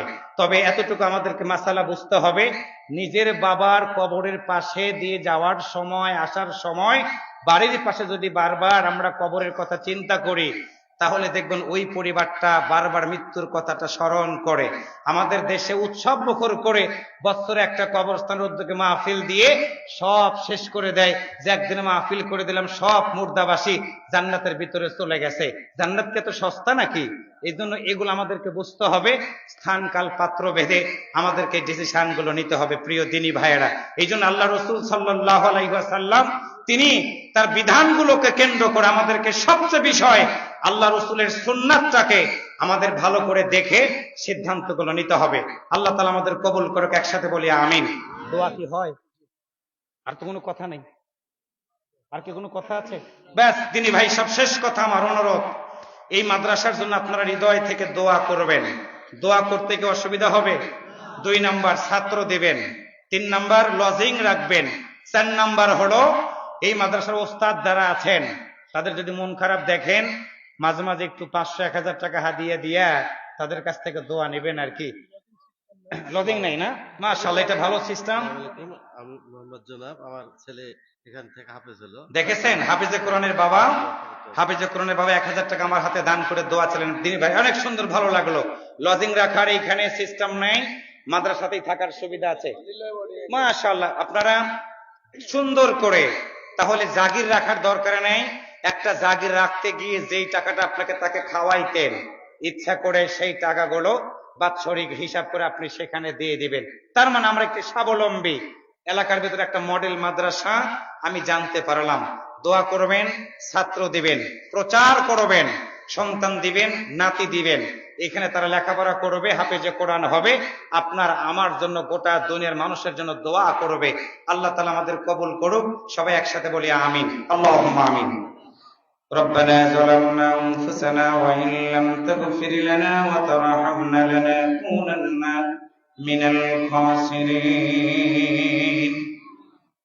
এত সুন্দর করে আল্লাহ মানুষ বানায়া কেমনে দিবা জাহান্নামে ফেলিয়া। মাও গেল, বাবা গেল, কেউ তো ফিরে এলো না, কখন বানি আমি হব রানা। রব্বুল আলামিন নানসর হাফিজিয়া মাদ্রাসা লিল্লাহ বোর্ডিং এর কমিটি কর্তৃক আয়োজিত বাৎসরিক তাফসীরুল কোরআন মাহফিলের সমাপনীতে এসে হাজার হাজার মুসলমান নর এবং নারীদেরকে নিয়ে এতিমের মতো কাঙ্গালের মতো তোমারই দেওয়া দুটি হাত আমরা তোমার দরবারে উঠাইলাম। আল্লাহ তাআলা মেহেরবানি করিয়া আমাদের সবার মুনাজাত তুমি কবুল করে নাও। আল্লাহ আলোচনার ভিতরে তেলাওয়াতের ভিতরে যদি ভুল হয়ে তাকে মাফ করে দাও। যা সওয়াব হয়েছে বিশ্ব নবীর রওজা মোবারকে পৌঁছিয়ে দাও। আল্লাহ তাআলা মুনাজাতে হাত উঠাইলে মনে পড়ে যায় আমাদের জানম দরদি মায়ের কথা। আল্লাহ তাকাই দেখো কারো মা নাই, কারো বাবা নাই, অন্ধকার কবরের ভিতরে কেমন করে ঘুমায় একটা বার খবর নিতে পারলাম না। আল্লাহ হৃদয় থেকে দোয়া করে দিলাম মৃত মা বাবার কবর গুলো জান্নাতের বাগান বানায় দাও। আল্লাহ তাআলা বাবা মা যাদের বেঁচে আছে বড় নিয়ামত, বাবা মা গুলোকে আল্লাহ তুমি নেক হায়াত দান করে দাও। রব্বি রহমহুমা কামা রব্বায়ানি সগীরা। আল্লাহ তাআলা পর্দার আড়ালে হাজার হাজার মা বোনেরা হাত উত্তোলন করেছে মালিক। মা বোনদের মনে অনেক ব্যথা বেদনা আছে, অনেক বোন আছে বিয়ে হয় নাই। আল্লাহ তাদের জন্য দোয়া করলাম বিবাহের ব্যবস্থাটা করে দাও। অনেক বোন আছে বিয়ে হয়েছে, আল্লাহ তাদের ঘরে কোনো সন্তানাদি দাও নাই। আল্লাহ তাআলা তোমার ভান্ডারে তো অভাব নাই, ওই সকল বোনদের ঘরে একটা নেক সন্তান দান করে দাও। আল্লাহ অনেক মায়ের সাথে পুত্রবধূর ভালো সম্পর্ক না, পুত্রবধূর সাথে শ্বশুর শাশুড়ির ভালো সম্পর্ক না। আল্লাহ হৃদয় থেকে দোয়া করলাম গোটা পরিবারেরটা তুমি আল্লাহ কবুল আর মঞ্জুর করে নাও। আল্লাহ তাআলা মা বোনেরা যেদিন মরে যাবে জান্নাতের ভিতরে হযরত ফাতেমার সাথে থাকার সুযোগ করে দিও। আল্লাহ আজকের মাহফিলের সম্মানিত সভাপতিকে কবুল করে নাও, প্রধান অতিথিকে কবুল করে নাও, উপস্থাপক ভাইকে কবুল করে নাও। আল্লাহ প্রধান পৃষ্ঠপোষককে কবুল করে নাও, আমন্ত্রিত অতিথি ভাইদেরকে কবুল করে নাও, এই মাদ্রাসার উস্তাদদেরকে আল্লাহ কবুল করে নাও। রব্বুল আলামিন বিশেষ করে যেই বাচ্চাদের মাথায় পাগড়ি দিলাম কলিজাটা আমার ঠান্ডা হয়ে গেছে, আল্লাহ তাদের সিনা খুলে দাও, দেশ এবং জাতির খিদমত করার তৌফিক দান করে দাও। যত ছাত্র আছে আল্লাহ তাদেরও সিনা খুলে দাও, আগামী বছর এই ময়দানে বসে তাদের মাথায় যেন পাগড়ি দিতে পারে আল্লাহ এমন পরিবেশ তুমি দান করে দাও। আল্লাহ তোমার নবীর ঘরে তোমার বান্দা বান্দীরা বৃষ্টির মতো টাকা পয়সা দান করেছে, আল্লাহ সবার দান গুলো তুমি কবুল মঞ্জুর করে নাও। আল্লাহ তাআলা আমার সাথে এসেছে আমার প্রিয় ভাই আনিসুর রহমান দুদন, সামনে মাসের 9 তারিখে উমরা করতে যাবে। আল্লাহ তাআলা ভাইটার জন্য দোয়া করলাম, উমরাটা কবুল করে নাও। ছেলে মেয়ে সপরিবারের সবাইকে আল্লাহ নেক হায়াত দান করে দাও।